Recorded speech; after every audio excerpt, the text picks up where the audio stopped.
In the ruins of a world caught astray, where the morals of old are cast away, they whisper of a time when we were pure, and the chaos we know can be restored. They'll drag the past from the depths of the night, with a heavy hand they'll restore the right. They'll say the sins of the new must be erased, for the good old days we must be retraced.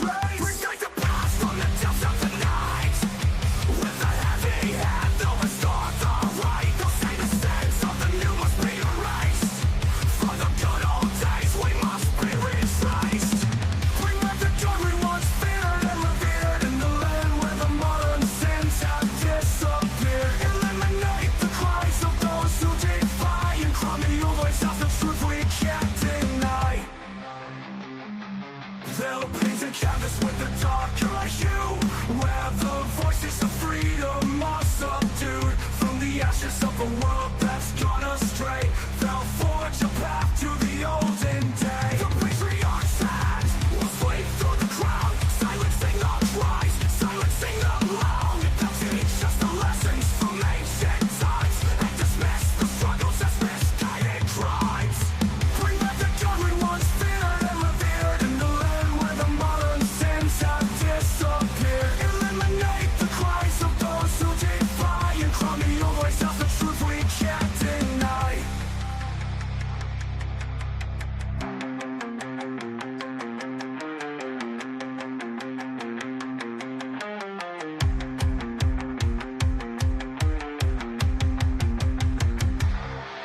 In the name of virtue, they'll break the chains, erasing the progress of freedom's pains. For every step forward, they'll drag us back to a world of obedience to the olden track.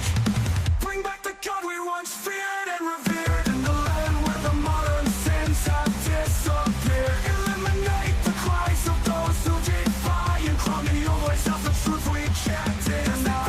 Their empire of old deceit, the hearts of the future will never retreat. In the shadows of their victory's claim, a new dawn rises, igniting the flame.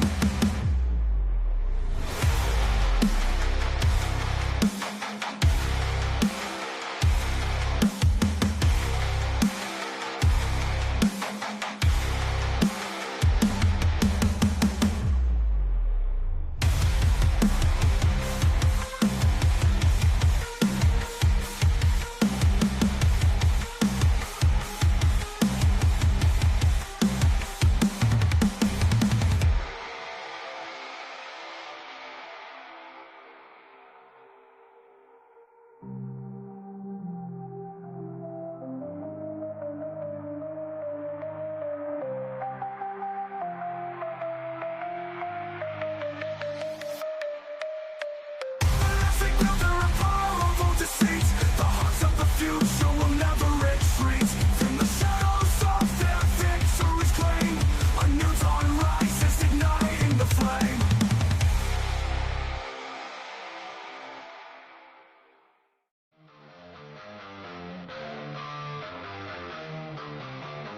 Streets on fire, shadows loom, promises broken by the hands of doom.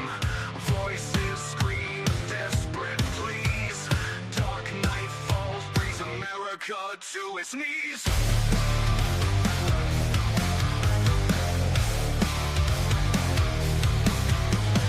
Fight, fight, fight, take back America. Stand tall, strong against hysteria.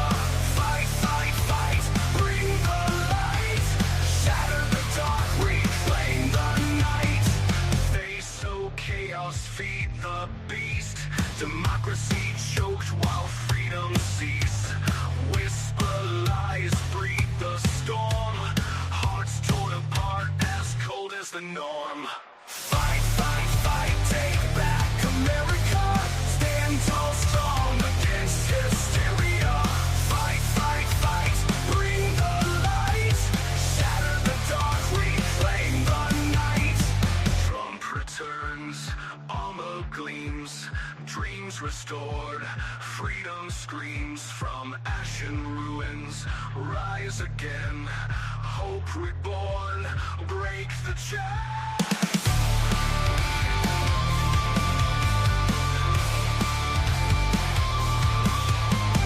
Truth unmasked, corruption falls, voices rise through the endless halls. Victory in the air, liberty sound. America wakes where it belongs.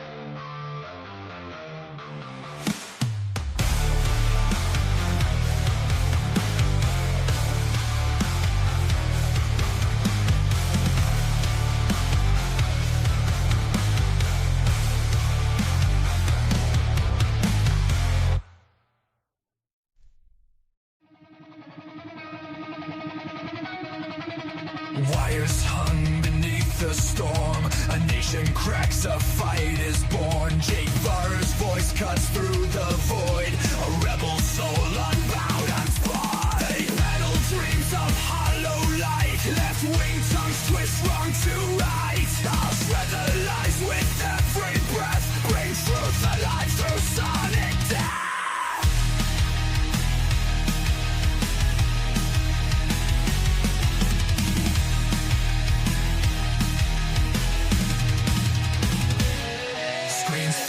With their decay, woke prophets rot in disarray. I wield the mic, a holy blade, to carve the path that freedom paved. They plead their case, I crush their pleas, a culture war down on its knees. America's heart God purify, with every clash their idols die. This is Project Theo, hear my cry, a warrior's voice beneath the blackened sky. Trump for God, for the red, white, and blue, will break their chains, bring the cross back through. Debate the lost, let their empires fall. May God have mercy on their souls, because I will not, I won't.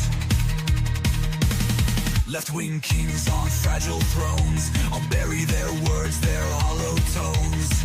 I'll stand alone, the final call, to break their chains and watch them fall. They plead their case, I crush their pleas, a culture war down on its knees. America's heart God purify, with every clash their idols die. This is Project Theo, hear my cry, a warrior's voice beneath the blackened sky. Trump for God, for the red, white, and blue, will break their chains, bring the cross back through. Debate the lost, let their empires fall. May God have mercy on their souls, because I will not, I won't.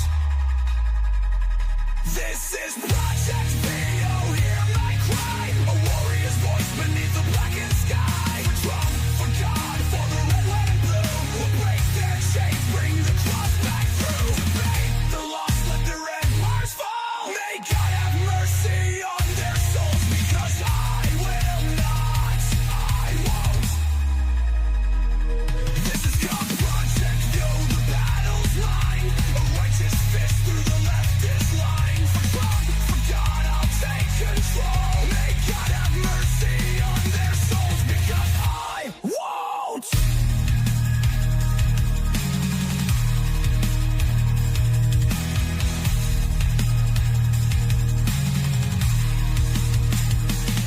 This is Project Theo, the battle's mine, a righteous fist through the leftist line. For Trump, for God, I'll take control. May God have mercy on their souls, because I won't.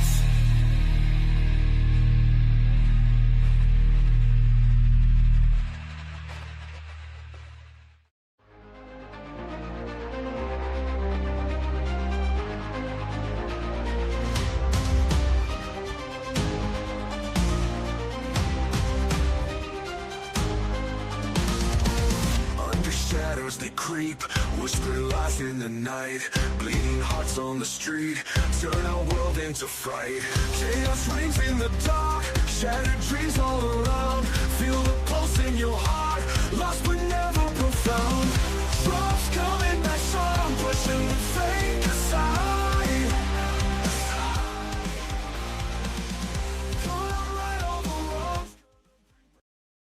He calls it Dark MAGA. As you can see, I'm not just MAGA, I'm Dark MAGA. My sole and exclusive mission is to go to work for our country, to go to work for you. It's time to deliver a victory for the American people. We don't win anymore, but we are going to start winning again. From ocean to ocean, hear these words. You will never be ignored again. And yes, together, we will make America great again.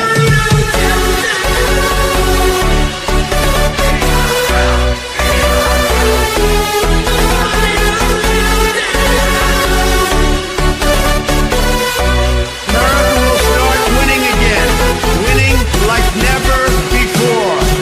I will never, ever let you down.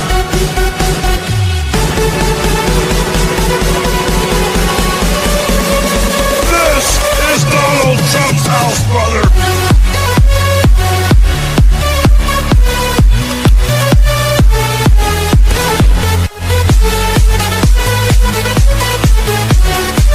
I will always give you my love. Bring back our borders. We will bring back our wealth. And we will bring back our dreams. Thank you, God bless you, and God bless America.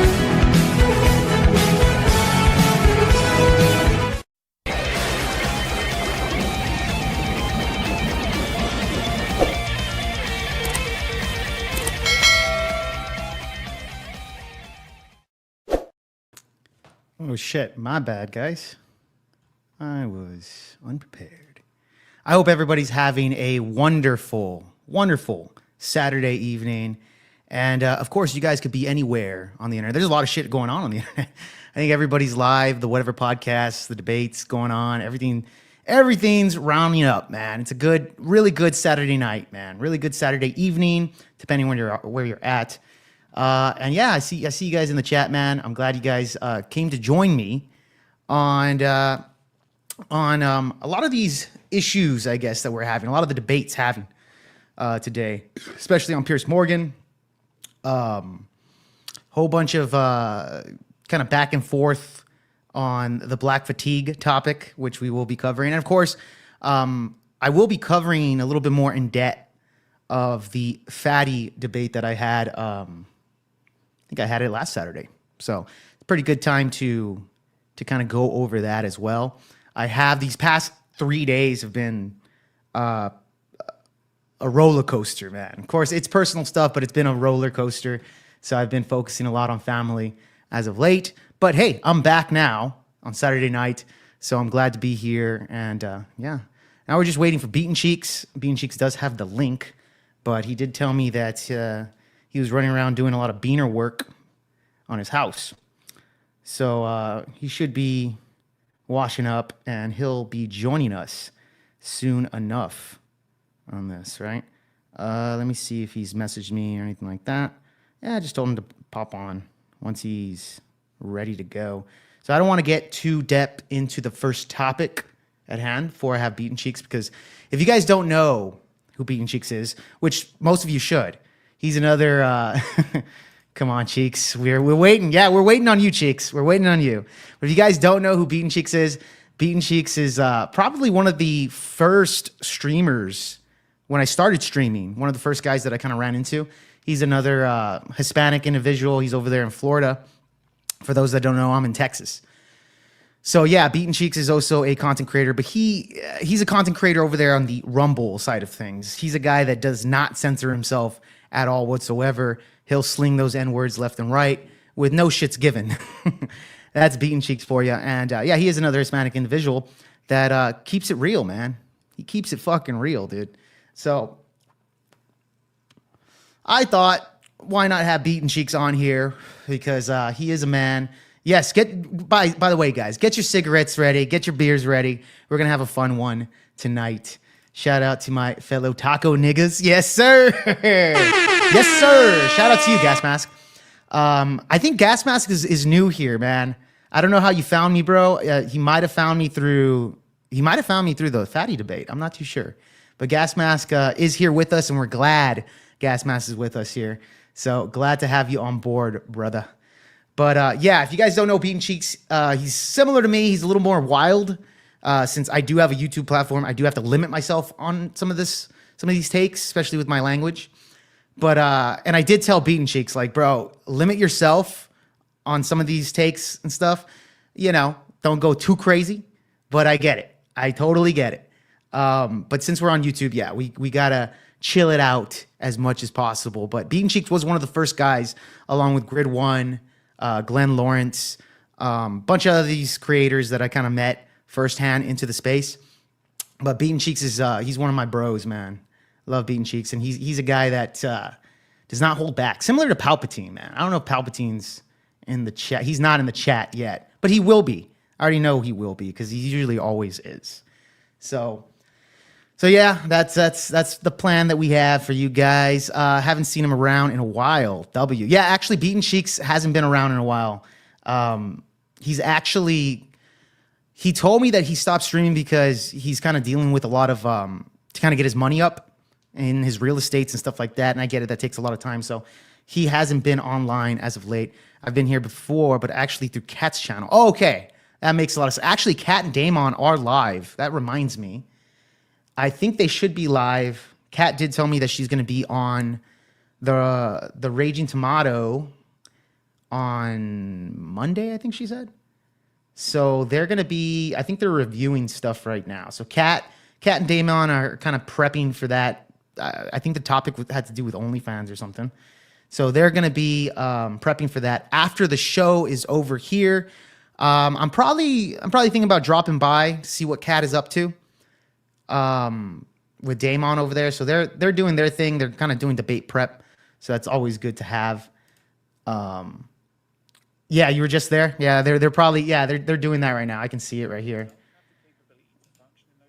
Yeah, they're over here right now. Damon is ranting at the moment. Hold on.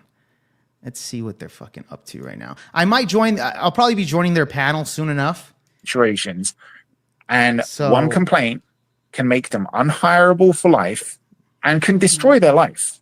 Mm-hmm. So it's dangerous and it's not fair. It's not fair on them. I'm not even too sure what debate. Actually, I think I saw this debate between Andrew and Diddley. Is that her name? Diddley? Yeah. So they're probably reviewing some debate stuff on the topic and kind of going through that stuff. But yeah, I might be joining their panel once I'm finished here. So I don't even know. Usually Kat will stream for about fucking 5-6 hours at a time sometimes when she has Damon. Because Damon's really good at ranting. He's a really good ranter. So he's always, and by the way, he's also good at debate prep. I'm not gonna lie. Before I went to Detroit, I actually did do some debate preps with Damon himself. So me and Damon, we didn't do it live or anything, but we were doing a private debate prep on Destiny before I went over there to Detroit to do that. So he's a good guy to kind of help out with that type of stuff. Yeah, he's a smart dude, man. Yeah, he is a smart dude, John. And speaking of which, now it's time to introduce our very, very beaner, wetback guest that crossed the border illegally, but now has his citizenship, the most American motherfucking beaner on earth, Mr. Beaten Cheeks. What's up, brother? Chilling, man. How you doing? Yeah, I'm chilling, dude. Actually, the chat was asking. They haven't seen you online in a while. Yeah, I've been doing, things, that doesn't involve me being inside all the time, Is my sound all right? Yeah, your sound's good. All right, good. I think everybody else in the chat, if his sound is shitty, let us know. But you're good on my end. All right, cool. Yeah, man. Yeah, man, I've just been busy as shit. I retired out of cybersecurity, and now I'm just focusing on all my real estate stuff and being a broker, man, on other very adventurous monetary things. That's all. And it's doing, man, I think I fucked up. I think I should have done this shit 20 years ago, man. I fucked up. There's so much money to be made, dude. Yeah, you would have been a millionaire by now, and then you could just spend all the time on the internet fucking ranting about liberals. Oh, man. I think I would have died if I would have known this path a long time ago with the amount of money I would have made from a lot of cocaine and hookers. Yeah. You should have saved that money instead of spending it on the cocaine and the hookers. Yeah, man. How you been, dude?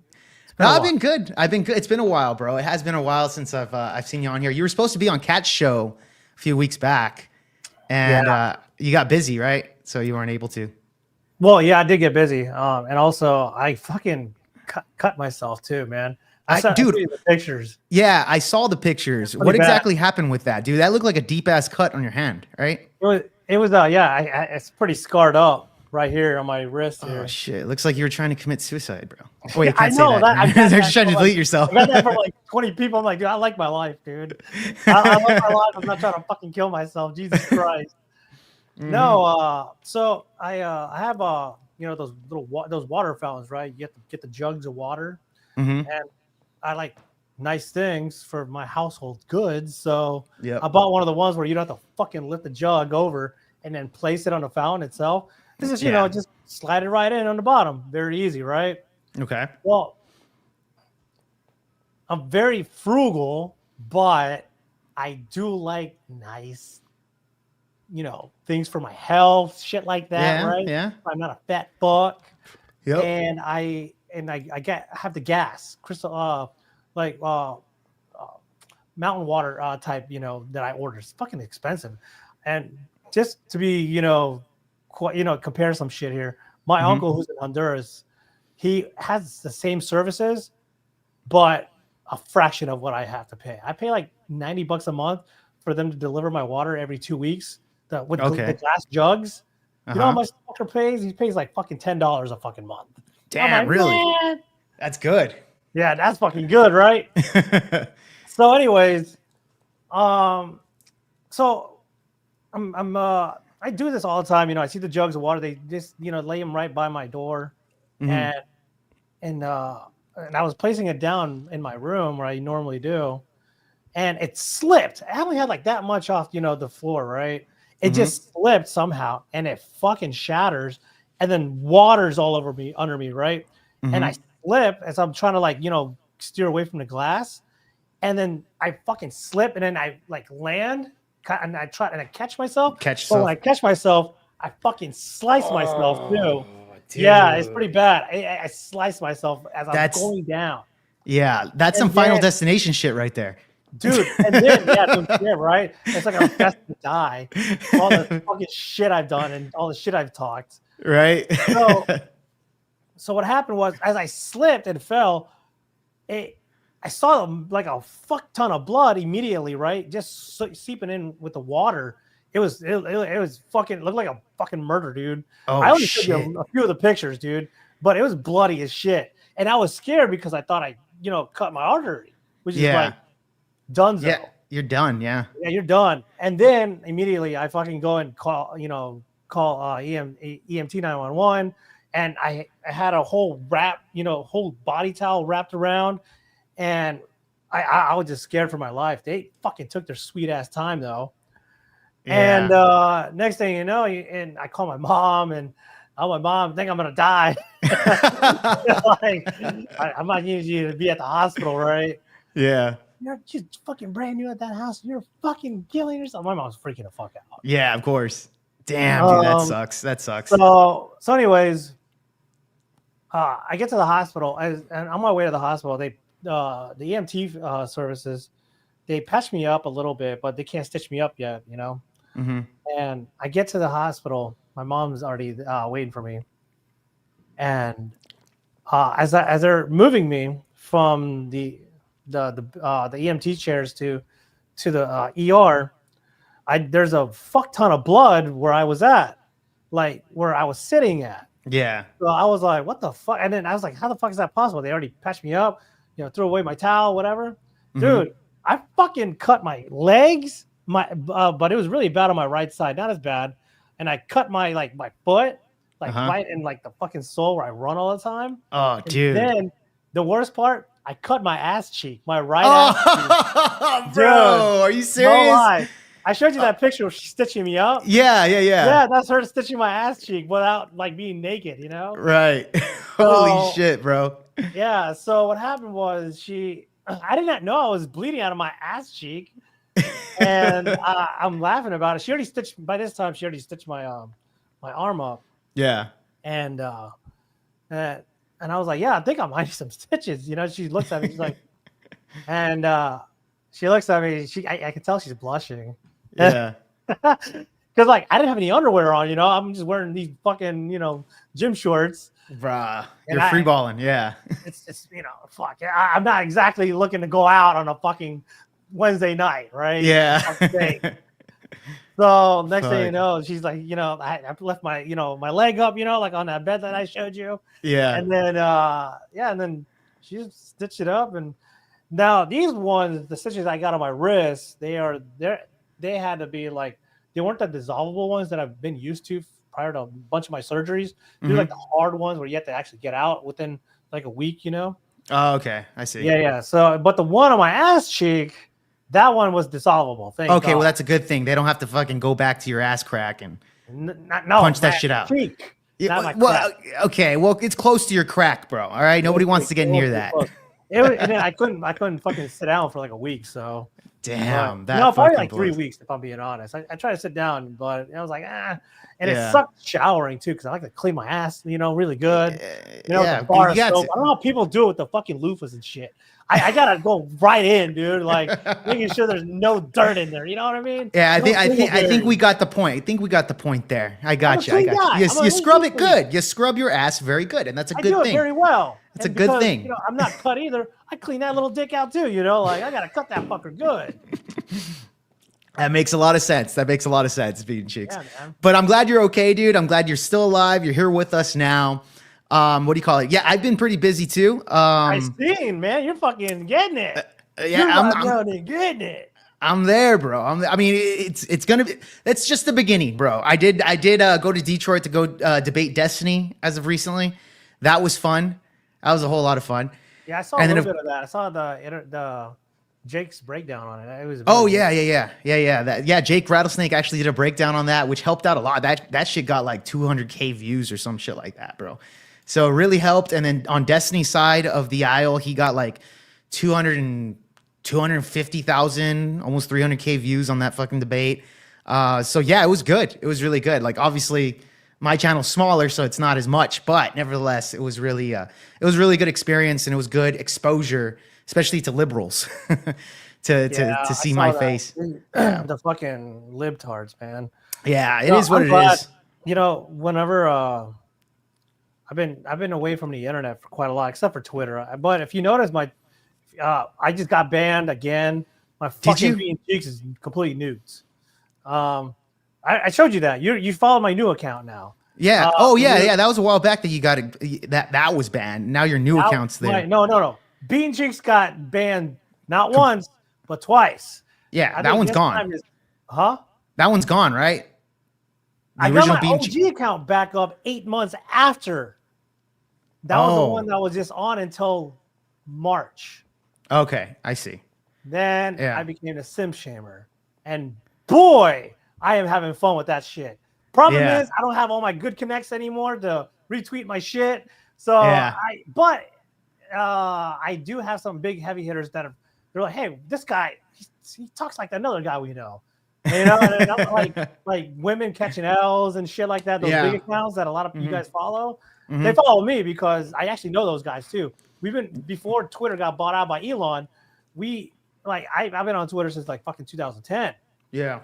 But I was like a quiet asshole, right? Because they were so goddamn censor heavy. Sure, and I fucking hated that. So I didn't really tweet much, but me and the usual suspects were always in there.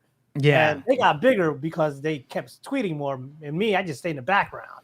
But then once Elon, let loose, so he said, fuck it, right? So anyways, Bean Cheeks got the fucking ban because I went after a fucking girl that looks like a fridge. So, I did not know about these, all these red pill fucks. They always send me like all the feminist bitches, they always do that, which is fun. I like that, And then and then they sent me one chick. I never care about their fucking followers, really. But this time I maybe should have cared. Not because I was scared, which no, it's because they have a mass report index on reporting a motherfucker. I went after a chick who had like 80,000 fucking bots. And as soon as I started making fun of their fat fucking goth queen, they fucking came at me. Yeah. And what sucked was I didn't even get banned for fucking saying anything bad. It was actually an inauthenticated account. I got banned for using an unauthenticated account because I was in the middle of switching out my picture. So whenever you switch pictures, your profile picture, they remove your check until they verify you again. Yeah, until they verify you again. I was in the middle of that. So then they counted you as it's unverified or they don't unauthentic. I paid for this shit like a year ago. I was like, dude, are you fucking serious? Yeah, I got you, bro. I was like, at least I went after pedophiles and I was proud of that. Yeah, PDF files, B Cheeks, PDF files. Oh yeah, fuck, man. You're on YouTube. Fucking YouTube. Yeah, all fucking right, YouTube. I know. Anyways, all right, just child diddlers. There you go, child diddlers. That works. Or how the libs like to really make it more acceptable. Maps. Maps. Okay, perfect. We can use maps, kid diddlers, PDF files. I hate using maps. That is so fucking cringe to use. But because YouTube supports maps, I'm gonna say it for YouTube, right? YouTube, you keep on fucking, pedestalizing these fucking child diddlers, all right? So fuck y'all. Yeah. But anyways, back to the topic at hand. Yes. So Beaten Cheeks, let's open up the first topic at hand. With that, I'm gonna play. We're gonna get to the next segment right here. Here we go. Category is people who annoy you. Audience, keep quiet, please.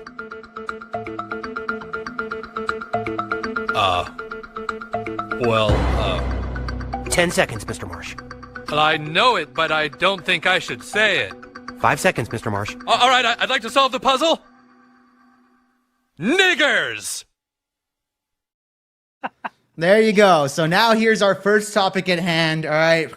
Now, Beaten Cheeks, have you noticed that there's been a particular phrase that has been going viral online lately, especially on X, right? Which is I've known this. You didn't know this. Well, I got to refresh your memory. So black fatigue. My beloved words. The beloved words, yes, the beloved words, bro. Now I'm glad. Nick and poop being one. Yeah, that's one. And black fatigue, gaffs? Bro. Gaffs? No, gaffs? No. Yeah. What? Pronounce it backwards. What is it? GAF. What is it? GAF. Now spell it backwards. Yes. Okay. Gotcha. Gaffs. Gotcha. Anyways, bro. So yeah, black fatigue has been kind of like an ongoing topic, and I'm glad it is. Bro, because this is something that I've been talking about for a long time, especially offline. Is a lot of people are kind of tired of the entire kind of ghetto rap culture community at this point, right? And they've been making a lot of videos that have been going viral about the black fatigue that not only white people are experiencing, but even other black people, right?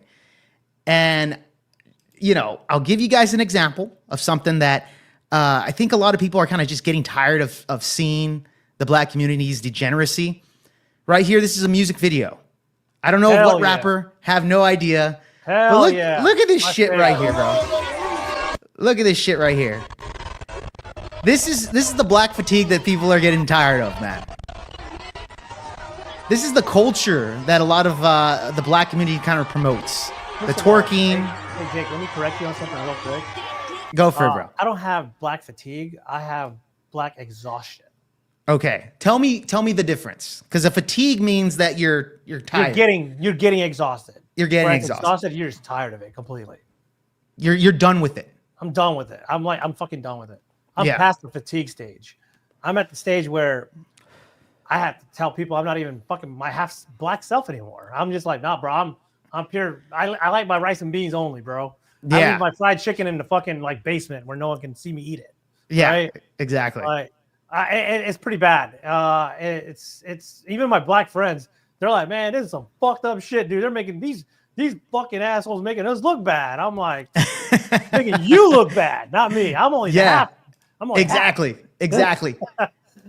bro. And by the way, here's another phrase that I think a lot of people don't realize or have heard, anyways.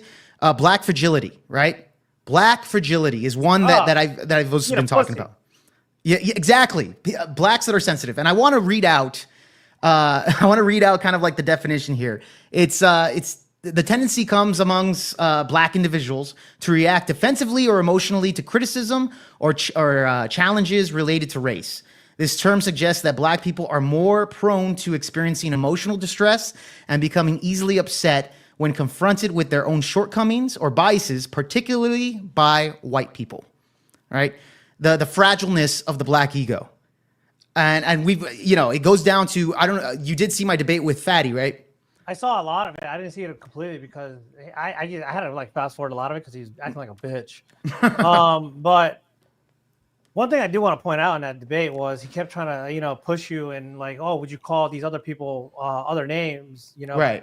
Would you call he's asking you, would you call Mexican, a nig and all this other shit, right? Yeah. And I would have said yes. I do that.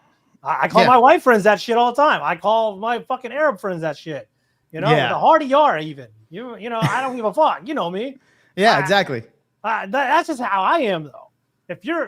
And by the way, I noticed since a few years ago, I'm very familiar with this word because I've been saying it since I was in middle school. I made it so fucking like normalized in my white area of Florida to say that word that we all looked up what that actual word meant, and it's been fucking changed by woke ass Google to the point where it's no longer what it meant. It is. It is actually towards this fucking wokish shit.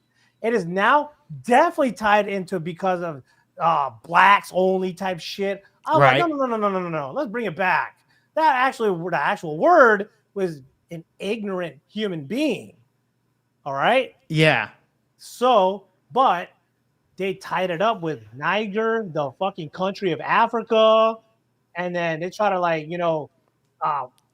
Latinize it from the fucking old like 1600s Latin fucking Europe and shit. I'm like, what the fuck? And so what's the new definition of black fatigue then, according to Google? I don't know that. I like I said, I'm just exhausted of it. Yeah. No, I agree, bro. And I think we all are. At the same time, I don't put up with that bullshit. My like I said, I have black friends. They're tired of this bullshit, and they said, I know one guy. He's a big motherfucker. I'm a line stepper with him. I tread a little carefully, not of what I say, but what I do.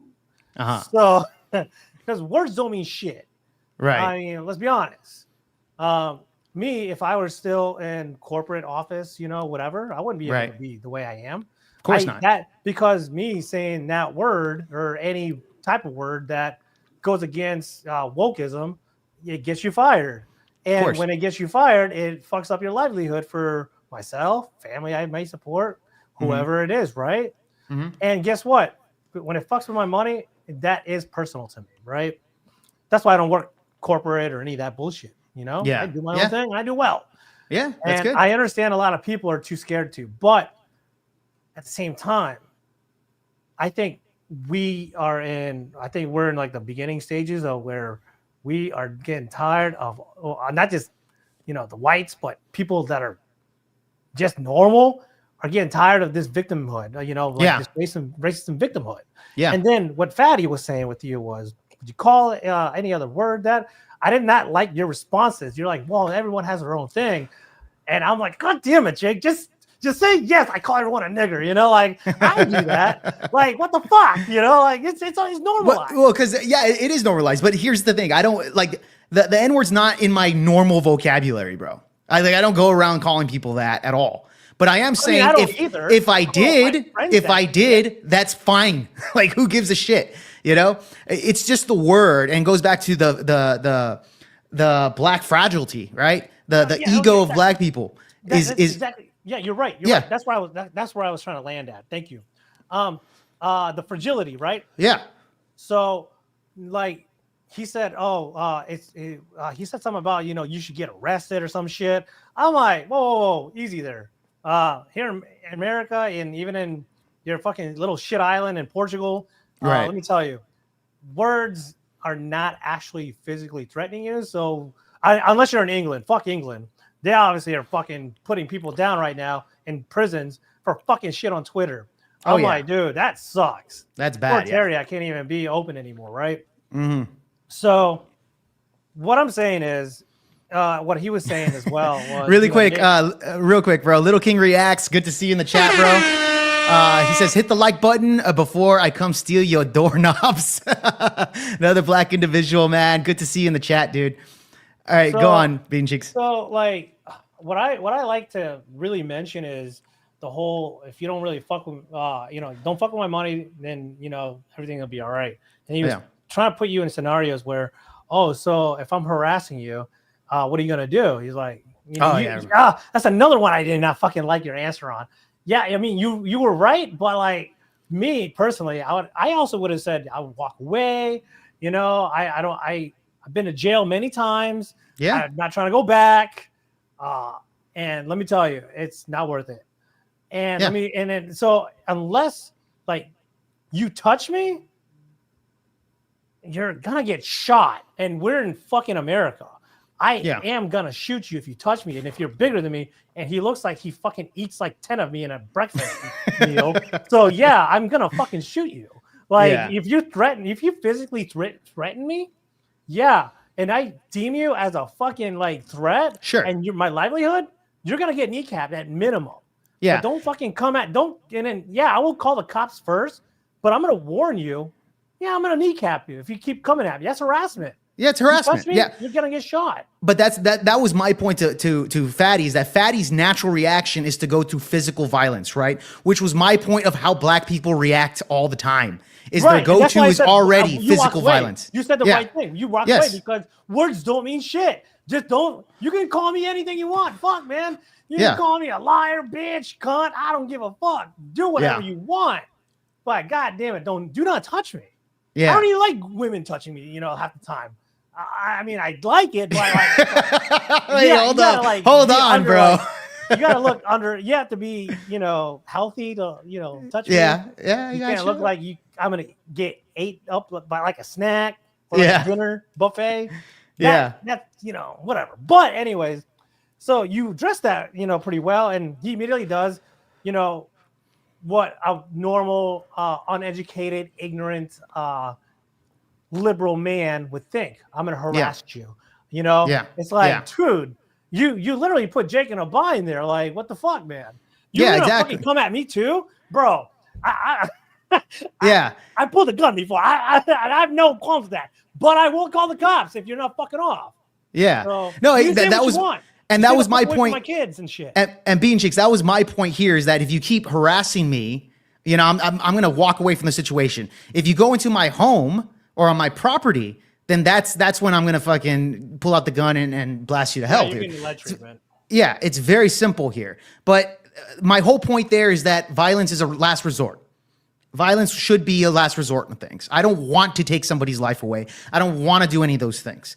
Blacks, on the other hand, kind of feels like they don't really give a shit, and I think this is why a lot of the black fatigue. Let me correct you there. Blacks do give a shit. Niggers don't. Okay, there you go.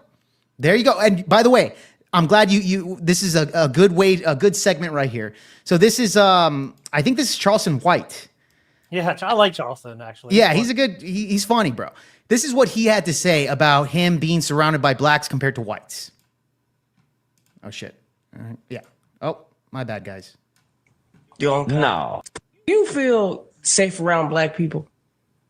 No. No, I don't. And do you feel safe around white people? Yes, I feel very safe around white people.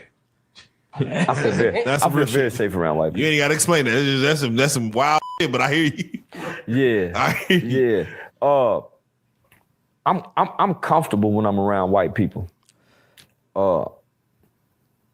I'm alert when I'm around black people. That's crazy. I'm alert and I'm on edge. because I know it's going to be a problem. You feel Now, Bean Cheeks, is he right to kind of think that way? Everyone thinks like that, man, because you're not gonna like me. Even if I didn't have any money and I just wanted to go rent, I'm not gonna go. I'm not gonna like say. I give you the best example actually that a lot of people could actually look into. Pretty easy off Google. Say I am brand new to, I don't know, Chicago. All right. I want to live in the city. I have a little bit of rent money. I want to go there. What am I going to look at? But I don't have a very big corporate job or nothing, but I do well to do decently, right? And I see a nice place on Zillow or apartments.com that I want to rent. There's a beautiful, nice little home that I see with my 2 dogs that, and I'm like, oh, that's perfect. Lo and behold, though, the motherfucking home, it looks good on paper, but you go there, it's in fucking Southside fucking Chicago. Yeah. No one wants to fucking go there. And that's why it has very low ratings per what the fuck? Like the reviews, etc. Yeah. Reviews, but there's a consensus made there by by the law and like the police like activity shit. And there's like a heat map that they have. And it's really cool. I actually have it. I don't know why the fuck it just can't come to my head right now. But do you really think I want to be in a situation like that? By the way, those neighborhoods are not just filled with blacks, but they're filled with like some pretty fucked up white people. But guess what they all have in common? Lack of fatherhoods and lack of fucking discipline. Yep. Yeah, exactly. That's what it all comes down to. It has nothing to do with your skin tone. It has a lot to do more with the discipline of how you raise children. And a lot of these fucking ghetto ass niggerhoods are literally riddled with single moms getting raised, raising these boys in a home with maybe a stepdaddy or whatever. Most likely is very abusive. I know about that situation personally. And guess what? It fucking sucks.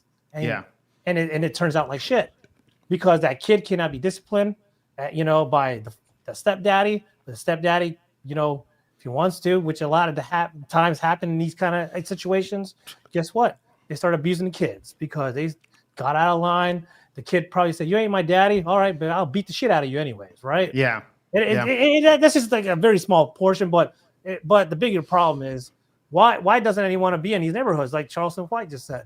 Because they're fucking getting shot up, and there's kids uncontrollably trying to act all hood and shit, And Bean Cheeks, I'll tell you this: I drove to Houston, Texas, in order to fly out to Detroit, and I was there. I went into a neighborhood, which was nice. It was a nice apartment type of neighborhood, and I was there waiting for my buddy to come home from work so he can open the door. So I was in my car. The bus comes by, and there's children that come out of the bus.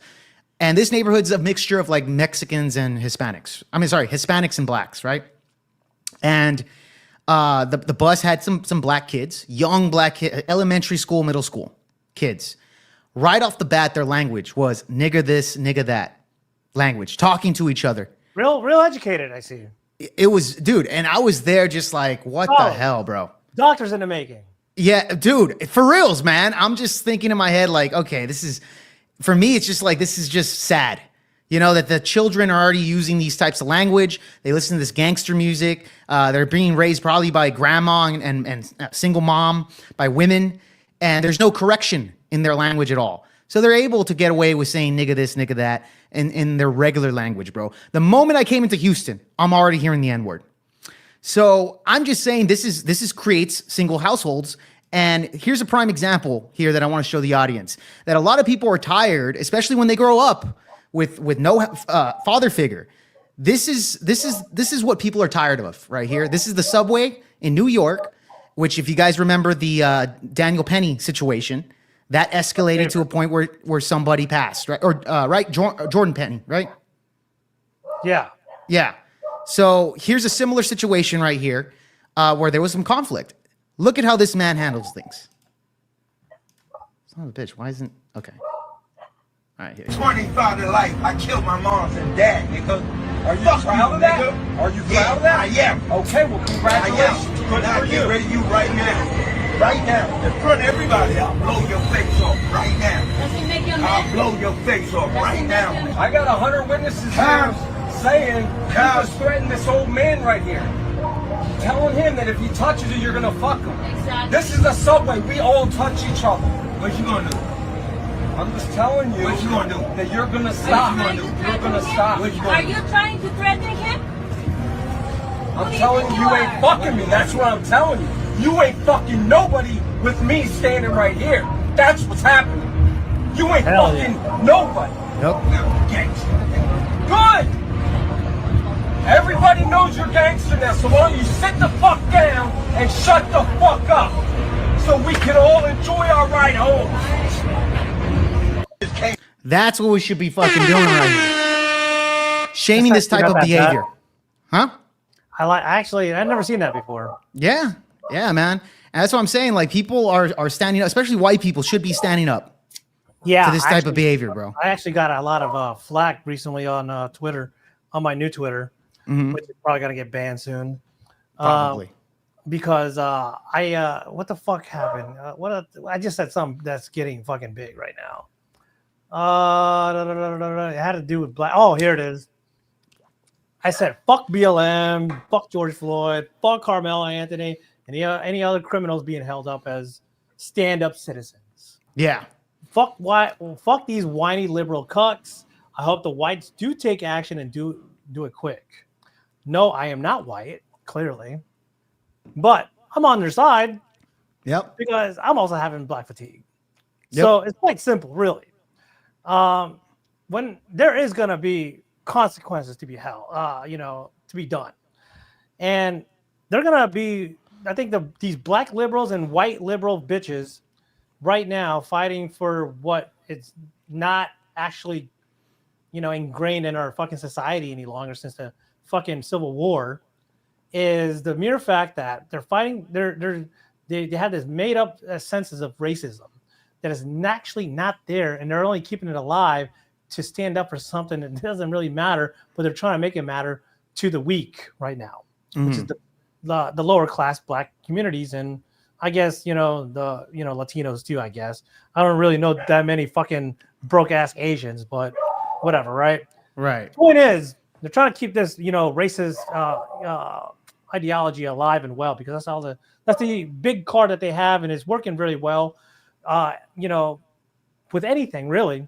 I mean, look at DEI. That's racist in itself. Yep. I mean, I'm pretty sure I was a DEI hire fucking years ago. Perhaps because I remember being in a position that I definitely did not deserve in IT, but I was getting paid a lot of money for it, right? Yeah. These are a bunch of DEIs, by the way, right here. No, that's future DEI hires. Yeah, future DEI hires, bro. Yeah, for sure. But the whole thing is, though, there is going to be some ramifications here, and I'm on the side of the exhausted side, and I hope a lot of people start not just talking like that guy did on that subway station, but I hope some asses start getting beat, because you can tell there's a lot of entitled little faggots. Oh, maggots. Oh, maggots. God, my bad. Entitled maggots. I'm sorry, I'm so rumble heavy, guys. So anyways, bunch of F words. Subgrid one. There's a bunch of F words that are just so entitled. And, you can tell all they had was having participation trophy little bitches that they have never been punched in the face. They never had any consequences that actually dealt, that hit their livelihood well enough to know what they're saying is going to come back and bite them in the ass, whether that's through their fucking finances or with a nice fucking roundhouse kick to the fucking mouth. You can just tell these entitled little bitches, dude. It's going to come right back to them. And I'm getting tired of our fucking pussy-ass Republican rhino F words.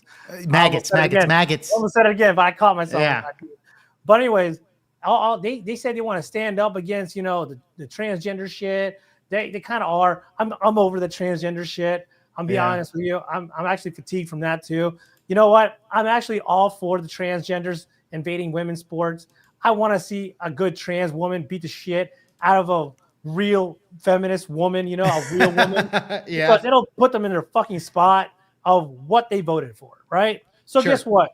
Reap what you sow, like Andrew Wilson said, right? Yeah. So they voted for it. Let them fucking handle their own consequences of their own actions. So, but we're not talking about that right now. We're not talking about straight to this ghetto bullshit going on. Yeah, So, for sure. But the thing is, it's not just the blacks, that are that are doing this. It's all leftist liberal gargle. Yeah, that's what it really is. Because let's be honest here. Blacks are like a minority of America. It's still overwhelmingly more white than anything. So trust me, those liberal blacks, they want to go to fight against fucking white dudes. That ain't gonna work out so well. They can have a gat in each hand and one in their asshole, and they still will not outgun any white American. I got you, man. Like what the fuck do you expect? Yeah, that's the video I had. Go up. Yeah, this is the video. Hold on. Yeah, that's the one. This is a white girl explaining it, but I want That's okay. that's what I'm getting shit for right now. But hold on, check this out, dude. I have one of because it's not only white people experiencing this black fatigue. There's also black people that are doing the same thing, dude. And I want to play. I want to play this one right here. That he explains what it is and how tired he is of it, and he explains it very well. Yeah, I like it. There's an interesting phrase going around these days. It's called black fatigue. When I heard that shit, I started laughing because I've been had black fatigue. Well, nigga fatigue. I love black people. Yep. See, it's a difference between niggas and black people. Yes, sir. You understand? I said that and what earlier. it should be called is nigga fatigue, because even black people have nigga fatigue. You understand? The ghetto ratchet bullshit. Yep. All the ignorant stuff that these people stand for. All the ignorant stuff that these people defend. All the weird shit that these people say. All the victimization and acceptance of the bigotry of low expectations and all the Stockholm syndrome and all that shit like that. All the random acts of violence that people want to ignore because it's black on black, which they also want to ignore and just say it's proximity crime, but no, it's black on black crime. It's an epidemic. Black fatigue is some real shit. There it is. There's an interesting nigga fatigue, man. Nigga fatigue, and I like that. I like that a lot. And Beaten Cheeks, you're gonna like this one here. I want you to rant a little bit on this. This guy goes real off on it. But this is an old video, by the way. This is before this black fatigue kind of went viral. Yeah. But Beaten Cheeks, go ahead and give me your take before we go into this one. I mean, I honestly had it since fucking shit before you were probably born. Nah, but Chris Rock special. Yes, it was Bigger and Blacker. I remember hearing that when I was a kid. I didn't understand it at the time. Yeah. And where I grew up at, there was like very few blacks, and I was the only Latino. And I didn't even know I was black until I met my real father. I was like, damn, that nigga looks like a fucking orangutan. Yeah, I met my father once, and yeah, I was like, no wonder I'm ugly. But it also explains that dick. But anyways, that's besides the point. Besides the point, I can't remember if it was Bigger and Blacker or the one before it. I know exactly what you're talking about. I actually have a small clip. Chris Rock said, there's difference between niggas and blacks, and he went into a little bit of a spiel that made sense, but it didn't make sense to me at the time. I rewatched it again, like during the Obama era, and I was like, and I was in the military at the time, and I was like, I was experiencing what he meant because I think I was watching because I was drinking or some shit with some buddies, and I just realized I didn't have very many white friends. I had like 2 white friends, and I had a bunch of black friends with me. And then my black buddies, they were like, "Man, I've been saying this shit forever, man." Niggas, I'm like, yeah, exactly. I hear you. And exactly. I had it too because whenever you're in the military, you see a lot of the like these army guys. It's usually like very not so bright people. I'm not saying I'm a very smart man because I don't think I am. Right. But I know enough to know that, what's ghetto behavior and regular behavior. I can spot the difference in that. And you see a lot of like retards, that are being plucked out the hood just to fill out numbers. And you're supposed to like knock the hood out of the fucking human being, when you're in basic boot camp and all that shit. Nah, man, that's just stayed fucking hood. I used to go to the clubs and I watch these fucking airmen still wearing the do-rags and acting all hood and shit. Yeah. I'm like, bro, come on, man. Like, you're in the military. You're like a bad representation of this shit. Get out of here. Like, I already had that fatigue back then. Yeah. Now it's only been amplified because white people are actually fighting back. And I think it's about time, not just white people, but I think everyone else should fight back against it. because, like I said, it's a very liberal mindset that they're keep pushing out because that's the only thing they have. That's literally the only card they have, and they're barely keeping it alive by a thread until something fucking bad happens. But go ahead. So really quick, if you guys don't know what special he's talking about, it's the Chris Rock special from 1996. I'm gonna play you a little bit of that clip because I don't. Chris Rock knew this back in 1996, guys. Back in 1996, Chris Rock even acknowledged there's black people and then there's niggas, and niggas are fucking it up for all of us, and he's right about that. He is right about that. And it's not just black people, but it's everyone around. Because it affects everybody in society in general. It literally does. They don't think they do because they're a minority of the population, but they're not that minority as they think they are. Like the real minorities are like Asians and Latinos are coming up now. Yeah. But like that's a minority.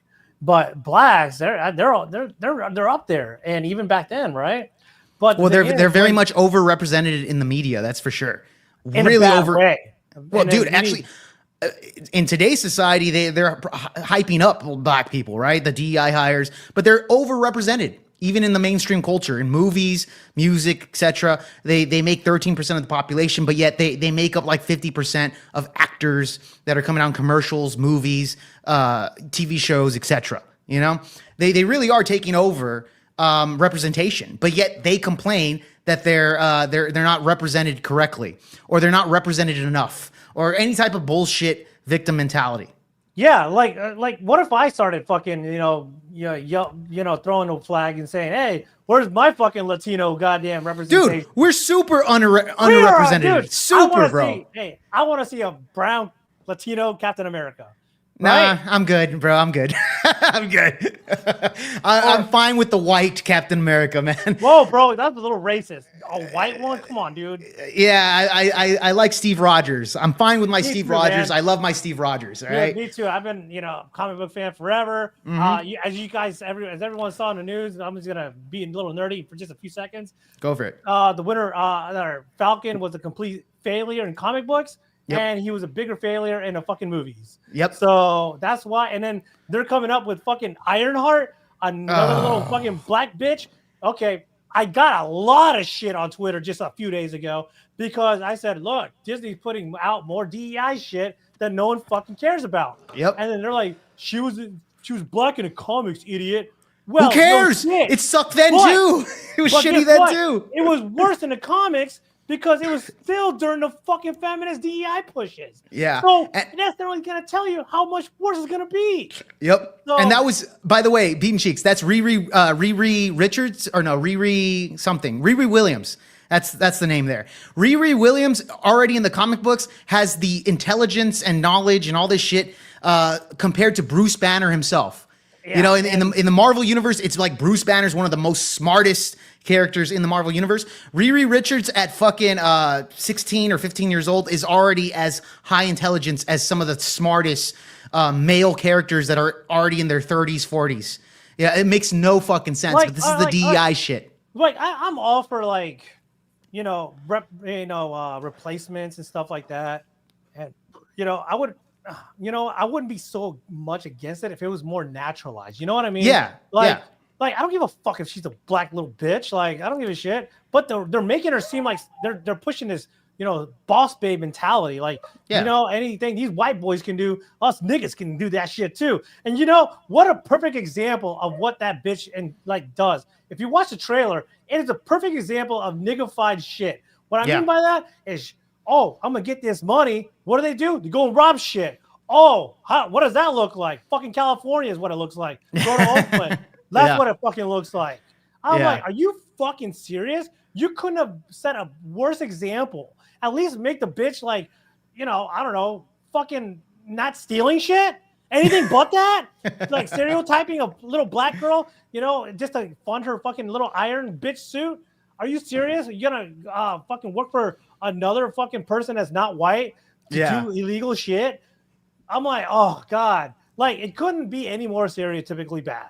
Like, I'm like, are you fucking serious, Marvel? I'm like, man, you know what? Y'all shot yourself in the foot. I haven't subscribed to Marvel since the winter and I'm always gonna call it the the second Captain America and his slave, especially the Winter Soldier and are you talking about when they made Steve Rogers a German Nazi?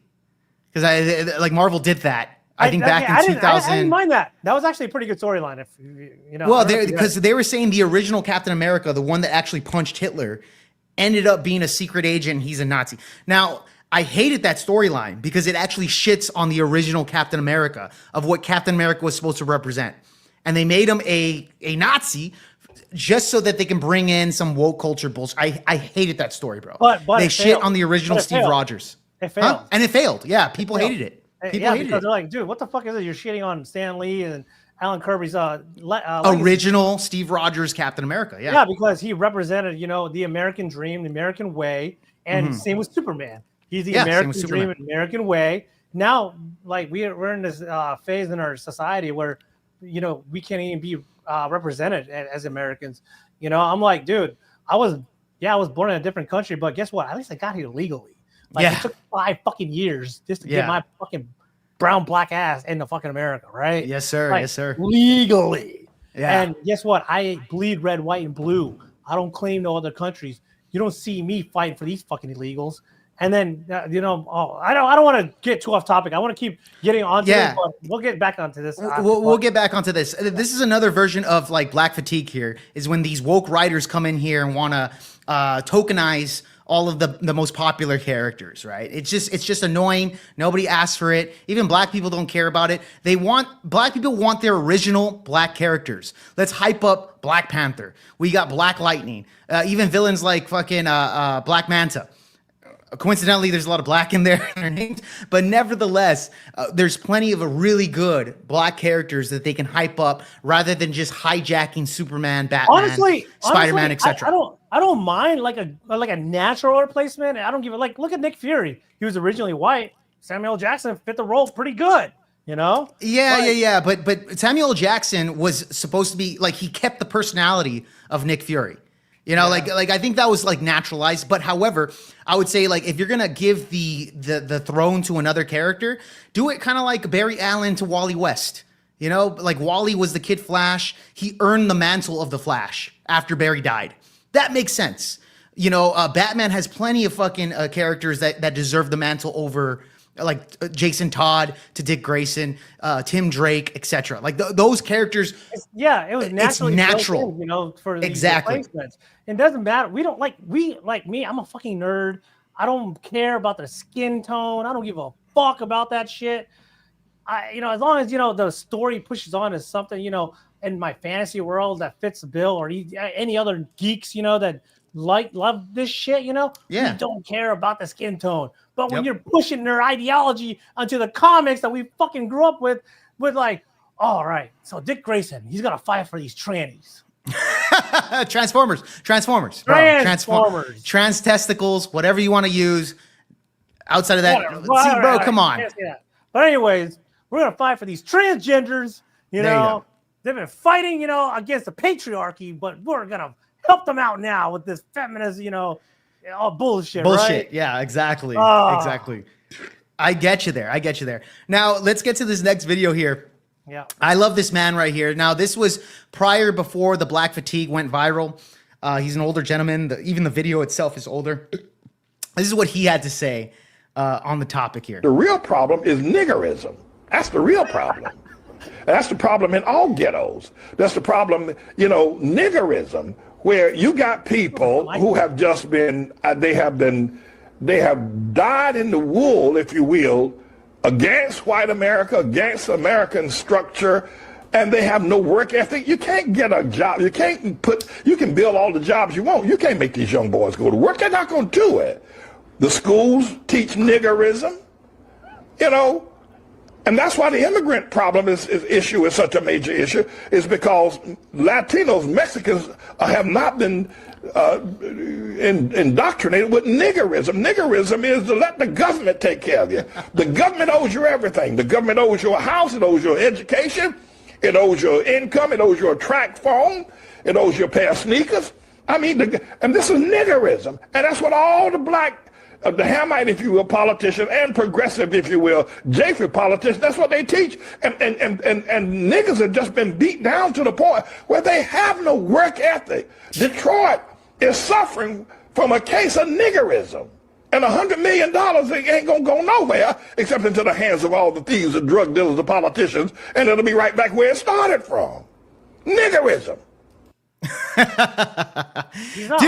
He's not wrong. He's fucking telling the truth. At Detroit, I've heard has gotten it's fucked. Now it's funny, when I was in Detroit, luckily I was in the nicer area of Detroit, next to the airport, plenty of white people, a lot of Indian people. Now I got around through Uber. The dots or the featherheads?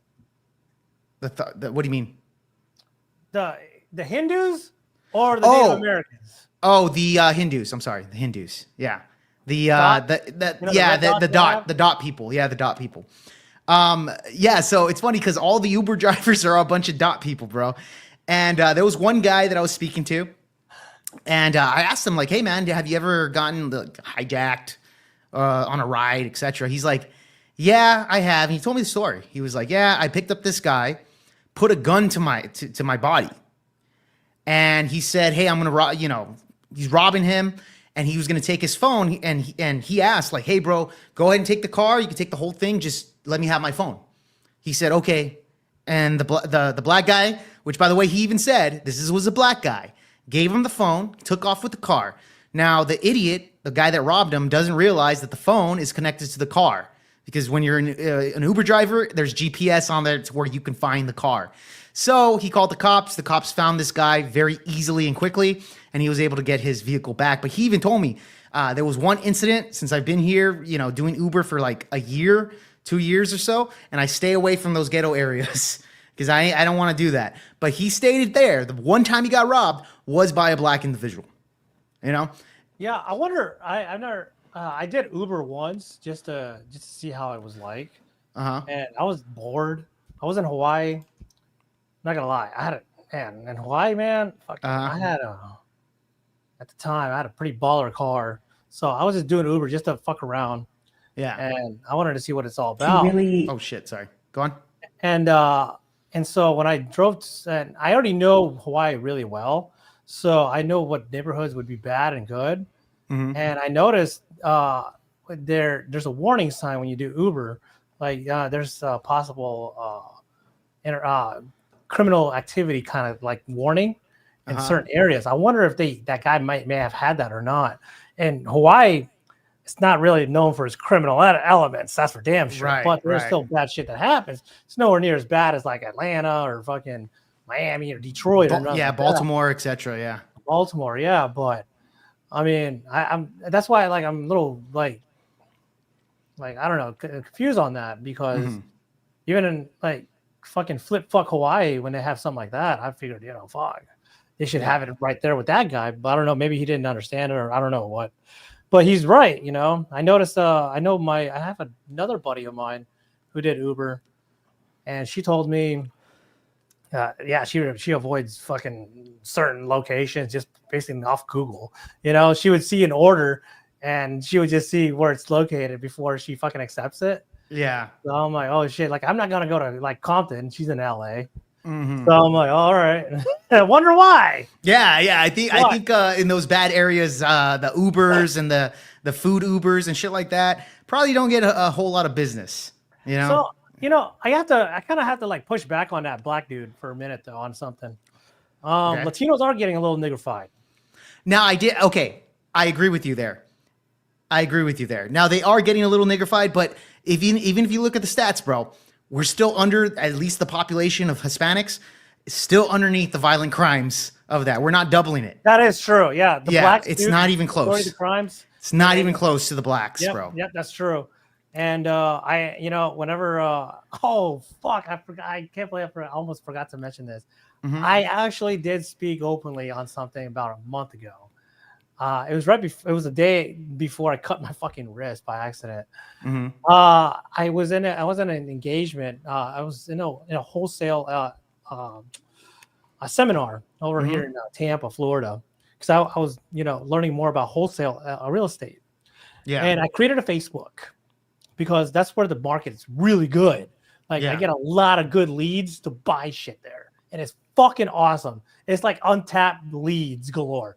If you guys don't know what that is, just look it up. I'm not going to explain it here because we're not talking about that. But the reason why I bring that up is because I haven't had Facebook since 2008, and I've never had Instagram, never had no TikTok because I live in the real world, right? So one guy comes up to me. He's like, "Hey, I've seen you before." I'm like, I don't know. I'm brand new to this, so I just want to, get some information, what the real estate guys are doing, what wholesaling is like and all this shit. Yeah. Do you have any you have any social media? Maybe we can exchange details about, these houses and stuff. I'm like, I just created a Facebook. So I give him my Facebook and then we add each other. My Facebook, if you look at it, fucking it has nothing in there. Nothing. Like there's no politics. I don't even say anything to anybody. Yeah. But a lot of people have found me from like my fucking high school days and shit. I'm like, hey, look how fat this bitch got that I used to have a crush on. Right? It's fucking hilarious, actually. I'm adding everybody, Yeah. People thought I was dead even. That's how like I am like I'm disconnected from like people in my past, right? Yeah. I don't hate them. I just don't give a fuck about them. So, anyways, but on my Facebook, I do have like a whole bunch of like groups that I'm in. Like every single group is just real estate everything. And then one guy goes, "So I noticed you're in you're really active in the market, I see." I'm like, "Oh yeah, for sure. I'm always, looking for, wholesales, right? So I can connect the buyer and right. And the seller and all that shit. Cause I like that, I like that money." Yeah. And so he goes, "All right, yeah. Are you privatized for some reason? Because I don't see any posts from you." I'm like, "No, I just have never posted. I just created this like maybe a few months ago."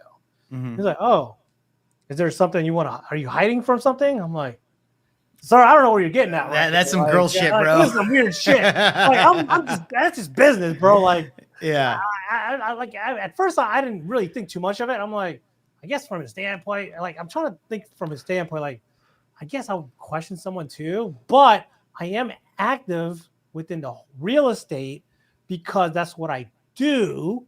I'm not trying to fuck girls. I'm not trying to, spout my politics either. Right. I'm trying to keep it business only. And then he goes, "Hey, you wouldn't happen to be a Trumper, would you?" I'm like, this is fucking Florida. I'm like, I mean, it doesn't really matter when it comes to sales. Do you want to make money or not? I don't really care what politics you lean into. You can be a leftist or rightist. Money's money. That stays the same. Am I right or wrong? Oh, he's like, you know what he said to me? He's like, "You sound like a Trumper." And he walks away.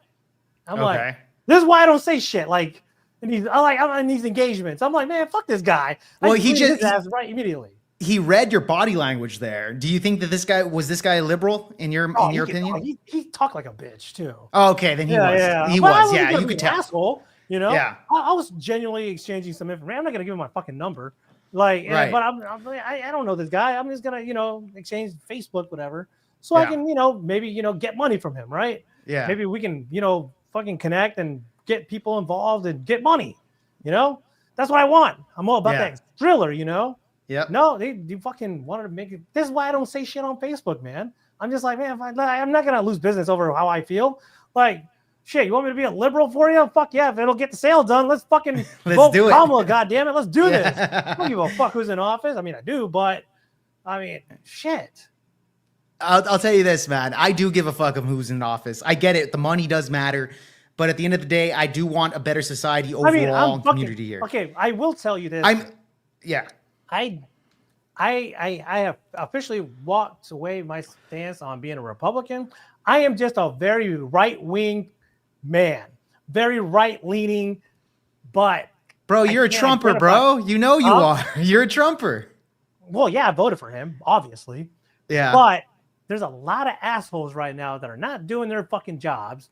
I know it's just the beginning, but I will definitely judge for my own behalf, on my own worldview, and then the next year and a half, when 2.5 year mark comes up, then I'll definitely give my view then. But right now, Pam Bondi shit, and so is fucking that fucking Dot, yeah, what's his name?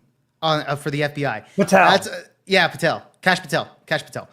No, I get you there. But yeah, it is still very early to judge. But I think Trump has done a lot of good things that I think he did promise, and he's gotten a lot of shit done.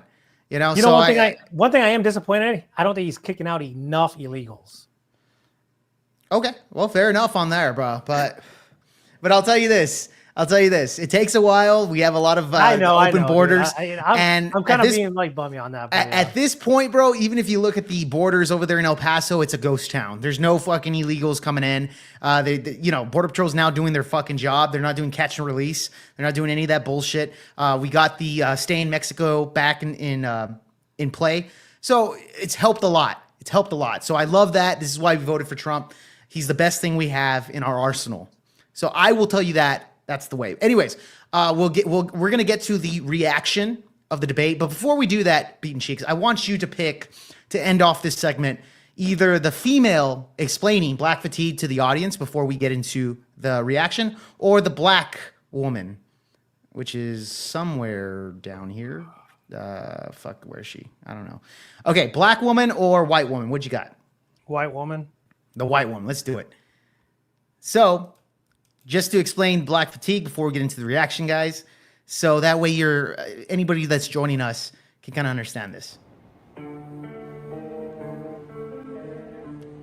Black fatigue is when I can hear you 10 miles away in Walmart with your 5 fucking kids. Black fatigue is when you have no home training and you have no idea how to act in public. And a lot of it is culture. I've been in the hood. I've been in the fucking schools and the projects where I was the only white girl there, and I can 100% guarantee you that it's culture. When majority of y'all know someone who has been unalived by another black person, way more than any instance of a black person being unjustifiably unalived by the police, that's black fatigue, as well as donating to Carmelo Anthony and Rodney Hinton Jr. When you aren't able to hold your own community accountable, that's a problem. We're not gonna sit here and act like this is new now, because now white people are speaking out, especially when we've been told for so long to feel sorry for our whiteness and that we have white tea privilege, whatever the fuck that means, for something no white person alive today did and no black person alive today has experienced. There is no way that y'all thought that we would be quiet for this long. You know, having us on our knees, kissing BLM's feet, still begging for the reparations that you are not fucking owed because you did not go through what your ancestors went through. Nobody cared about race until you started blaming white people for all of your current problems. We're just untolerating it. That's a fucking W right there, man. That's a great way to end the segment on that one. She has jungle fever too. She probably does. She probably does, man. My favorite kind of girls. But Beaten Cheeks, we're gonna get to the reaction here because you did see most of the debate that I had with Fatty. Now, do you understand why Fatty went after me in the first place on this topic? Like some backstory that led up to this? Oh no. Okay, you don't know the backstory. So okay, first of all, are you familiar that Fatty's been on like live panels with some big people before? Like I've seen him on Anton Daniels quite often. That's how I recognize them. And I was like, what the fuck is Fatty doing on these other platforms? So I was surprised. I'm not saying like, you know, it's bad that he's on your platform, but I didn't think he was I don't know. I don't know what to think, but I remember seeing Fatty. He has like a leftist central like mindset. Yeah, he says some good shit sometimes, but then he backtracks a little bit on it. Like I'm like, what the fuck? Who are you catering to? It's kind of weird. If you look at, you know who Anton Daniels is? I don't know who Anton Daniels is. He's a black creator, really good. Holy shit! I can't agree with him completely, but he's pretty based. He's a black dude. Really, he's that motherfucker. He whatever he does with money, I would listen to him. Yeah. I mean, I hope he's not a scammer, but I don't think he is. But dude he knows his shit. He's a very intelligent human being. He is definitely not a nig. Yeah. He's black and very well spoken. Yeah. And he does really good content, and he always has panels full of black people. And I wish he had more people that he had, you know, more diverse panels. So because it's very black centric, which is fine. It's his panel, he can do whatever he wants. But they talk not him. He doesn't talk shit. But he has his panel talking shit about white people sometimes because he brings a lot of liberals on, but he's not a liberal. He's very fucking anti-liberal. Right. Let me just point that out there. And he gets their arguments, and sometimes he doesn't push back on some of them. I think the reason why I had like a slight, not disagreement, but like I think he sounds like a guy that allows them to talk. He's not there to debate or anything like that. He allows them to talk. And Fatty's been on a lot of them for maybe like a year or two, I think. Then so when I saw him on your platform and I saw him on someone else's platform, I'm like, oh, okay. And I'm like, oh, well, this fucking fat dude, like, and like he actually come, like I said, like sometimes I'd never had it. I wouldn't say I don't like him, but sometimes like I don't like his argument. Sometimes he tries to do something. I'm like, where the fuck is this fucking dude from? He's not American. What the fuck? And then when I found out he's a Portuguese dude, I'm like, what the fuck? What the fuck is he doing talking American shit for, right? Like, he's not even in America. Yeah, I'll tell you this, bro. I don't mind other people from other countries talking about our politics because let's be honest, bro. American politics rules the world. It does. Everybody wants to talk about American politics. Totally fine with that. Totally fine with Fatty or anybody from England, from Teriak to Damon, anybody from other countries to talk about that because it does affect their politics as well. It is what it is. But yeah, it's true. I mean, it does because it actually brings a lot of interest to a lot of people outside. Oh yeah, definitely. definitely. Their worldview, right? Yeah, and that's fine. I guess I like that, but I mean, it's not like they really know what it's really like. They only Google everything. They don't see what is actually happening. Yeah, right? they're not firsthand. They're not firsthand experiencers like me. I have been where Fatty's been. Yeah. I've been to Portugal. I've been to fucking Spain. I used to live in Europe. Like I know all these spaces. Mind you, many years ago. Right. But it's all more or less the same, if not worse now. Like look at France. It's getting less white. All these fucking, Africans jumping all over the board right now. Spain is pretty bad in the south. Like I saw it just like 6 years ago when I was in Malaga. I was there for like a week and a half, just cream pie and chicks all the time when I was out there. And then next thing you know, like one girl like that I actually liked, that I was actually wasn't simping, but I was putting a little work because I was like, damn, this girl had a fat old ass that I was gonna fucking like, eat up. And the next thing you know, fucking she asked me if I was black because she doesn't get with fucking blacks. I was like, well. Bro, you don't look black at all, bro. You're brown. She didn't. The reason why she asked is because she had like serious animosity towards Africans because of what's going on, like all this immigration, right? That the Spaniards are letting all these fucking assholes in. It's pretty bad in Europe, dude. Spain has gone full woke. France, obviously. Yeah. Belgium is getting pretty bad. The Netherlands is fucking fucked. Germany. Done. Obviously, the whole UK is fucking done. Yeah, Italy's getting there. It's getting bad, dude. And this is where I stand on the fact that Fatty, he's only speaking on his worldview and why he's kind of feminized. He doesn't speak with such a like confident, great tone, standing by his own beliefs. No, he has to go by his feelings. That's why he went and attacked you via his feelings. You're hurt to hurt him, man. Why don't you think about that? Come on, man. So nigga hurts my fucking feelings. Yes. Now, Beaten Cheeks, I'll tell you a little bit of backstory here. Fatty, I once jumped on to his panel randomly, and Fatty knew who I was off the bat. He was like, "Oh, Jake, I'm familiar with your work, man, and I appreciate you." So I started working with Fatty pretty often. Fatty has been nothing but fucking kind to me. Fatty has brought me onto his panels where he averages around 200, 300, sometimes 400, sometimes 500 people, live viewers. Live viewers. Daniels. Yeah. I mean, like I said, dude, Fatty is a great business-minded guy. I love it. I have a lot of good things to say about Fatty, dude. And our relationship at the time, that was a business relationship. Now, and Fatty even said, like, yeah, Jake's good for business. He's good for business because he'll come in here and he'll rile up the panel. He'll rile up the panel with his opinions, and it makes for really good content, right? Fair enough, and I like that, and I get it. I am very polarizing individual, and I think Fatty knows that. It's fair enough there, but I did love at the time working with Fatty, and so what had happened was I did a live stream about the Shiloh Hendricks situation. I'm pretty sure you saw the Pierce Morgan where he had Myron Gaines and Lily Gaddis.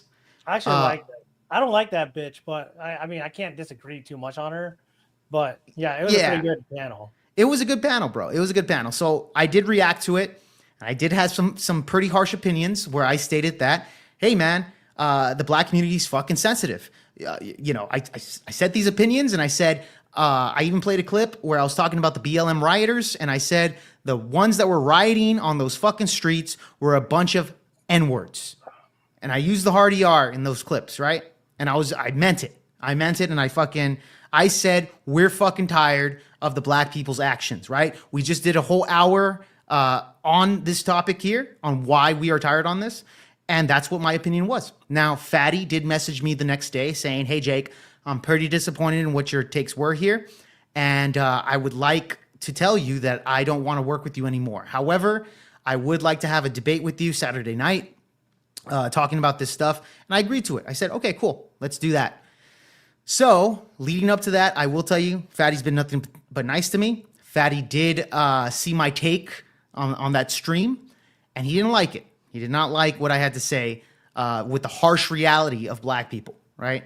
So this is what led into the actual debate, leading up to this right here. Now, I'm going to start at 30 minutes into it because just to give you some backstory, etc. And I'm going to start it off here. This for everyone else. Yeah. This is for everybody else. Yeah, I was gonna say before you start, you have that black dude right there. I've never seen him before. He was all on board with you. No, he wasn't. What are you talking about, bro? Nino Black? No, Nino was fucking going after me, bro. Nino's an ass kisser towards Fatty. Oh, fuck. Oh no, it was OJ that I kept. Yeah, OJ. Yeah, OJ was. I thought. Oh, I was only listening to it. I didn't know who was who at the time. Oh fuck. All right, my bad. Yeah. I already know the whole fucking thing here. Yeah. Who puts that other guy fucking arguing with you back? Yeah, that was Nino. That was Nino. Okay. But yeah, dude. So that's kind of like the backstory leading into this. Again, I don't have anything bad to say about Fatty, but I will tell you, Fatty has a lot of black fragility, huge amount of black fragility. He's sensitive, and I'll stand by that, bro. To the point where I said the fucking N-word, and he doesn't want to work with me anymore. This is how fragile his ego is when it comes to that. And by the way, he started off the fucking debate saying, I've worked with I'll talk to neo-Nazis, I'll talk to Ku Klux Klan members, and there's people in my audience that are also racist, right? And they're probably black people that are racist. But then he's coming after me for saying the N-word, and I'm banned off of his channel because he's not about the money. He's not about the controversial topics that I bring up. He's about I guess his moral stance on things. I don't know. That's what he told me. But yet he'll work with neo-Nazis and shit. That doesn't make sense to me. But whatever. Didn't make sense. It is what it is. But I want to start it off here where he is bringing up the topic and he's going to play a clip. And I want to get your reaction on this. 30 seconds to 1 minute. And the second thing that you blow past the conversation, Jake, gorillas are extremely docile. Yeah. Okay? Because I didn't blow past that shit that you said before. So really quick, Cheeks, just for your information, during that rant, I did say that you can replace the N-word with gorilla or monkey. And black people will still lose their fucking minds jumping up around and hitting tables, etc., right? And I compared them to gorillas. This is what he's talking about here. Just give you some clarification because I know you didn't see that 4-hour stream where I ranted. Docile. Yeah. Okay? Because I didn't blow past that shit that you said before. Chimps are aggressive. Gorillas are okay, then I'll say chimps next time then, Fatty, if you want that. I'll say chimps next time. You are using the word gorilla. Okay, fine. Let me finish. I concede to it. Fine. I'll use chips. I don't need you to ad lib while I'm talking. Okay. You use the word gorilla because people for eons thought that black people were lower than them. They compared them to animals. That's why the monkey and the gorilla, because we came from primates, and you calling somebody monkey and gorilla a Neanderthal, because they used to call that shit to black people until they found out that actually they share more DNA with white people than black people. It was to say that they were not as evolved as white people. I'll repeat it again, Jake. No, I understand that, bro. But again, remember my point was you could replace it with those animals and they'll still get insulted like you are doing right now. That's just true, bro. That's just true. Jake, are you familiar with here in Europe when there's soccer games and a black a black player touches the ball from the Oh, opposing team, I they could talk start- about this all day. Okay, so really quick, I didn't. Oh, Okay, that's so Bean Cheeks, let him explain it because I don't know what the fuck he's talking about. But I want you to go into detail about that. Hold on. I want you to go into detail about that. Hold your tongue a little bit. Yeah, go ahead. Let him go through the shit, and I didn't know what the fuck he was talking about here. to do monkey noises and throw bananas. You are familiar with that? No, I don't watch soccer. Yes, but you should because you like a lot of these racist things. You would usually Okay, like then I'll start watching soccer if it's racist. Then, fatty, I guess. Dude. All right, I'll start watching a racist sport. If I told you that, I think that sounds more racist. If just you're Hispanic, you have to like soccer. Yeah. If I told you that, why do you think these white people are making monkey noises and I don't know. I've never looked into that, Patty. I mean, I just have to take your word for it because they're racist. Fine. Okay. What does that have to do with what I'm saying? It has to do with like racist people like to do the monkey comparison. Okay, fine. But right, but you are not a racist, right? No, I'm not a racist. Okay, well, we'll leave it there because that's gonna lead into the next topic. Bean Cheeks, can you explain what the hell Patty's talking about the soccer and the monkey noises? I literally watch soccer. I keep up with their news. I know exactly what he's talking about. You would be that. You're a fucking beaner. That's why you fucking watch soccer, dude. Yeah, exactly. Oh, that's racist, dude. How dare you? Yeah, exactly. Well, I watch the NFL, so I guess I'm I don't know. I mean, I'm I do American. too. Yeah, you do too. The Jacksonville Jaguars suck. So First of all, dude, they do. Fight, bro. Trevor Lawrence is a bust, bro. There, I said it. Oh, he is. All right. We're gonna fight. Anyways, that's the second point. Go on. Anyway, so he's talking about a few instances. Yeah, Vinicius Jr. He's a player for Real Madrid. Okay. Spain. He's a black Brazilian, and he's a very, very black Brazilian. This dude looks like he just came out of the jungles of fucking Congo. That's okay. He's talking about the pussification of fucking athletes right now. And this is not a good argument. You know why? Okay, this has been happening for fucking hundreds of years in sports, whatever sports they had back then. What is the opposition going to do to players to make them lose? Get them psyched out. Exactly. Yeah. It's a psychological thing, right? Yeah. They're going to do whatever they can for the opposite player to fuck up, not win against their team. It's all part of the game. And then because this woke shit, like I told you before, fucking Spain is gone with wokeism. Right. And guess what? Now they put in place a whole bunch of fucking gay shit where if a fucking, if anybody, doesn't matter if it's a fucking fan even, they will stop fucking multi-million-dollar games until that person is fucking persecuted on the fucking public stage. Yes, I'm being dead ass. Some fucking random guy fucking threw a banana and did monkey noises to Vinicius Jr. And what the fuck? So it was one person. No. That's not even the worst part. That's the funny part.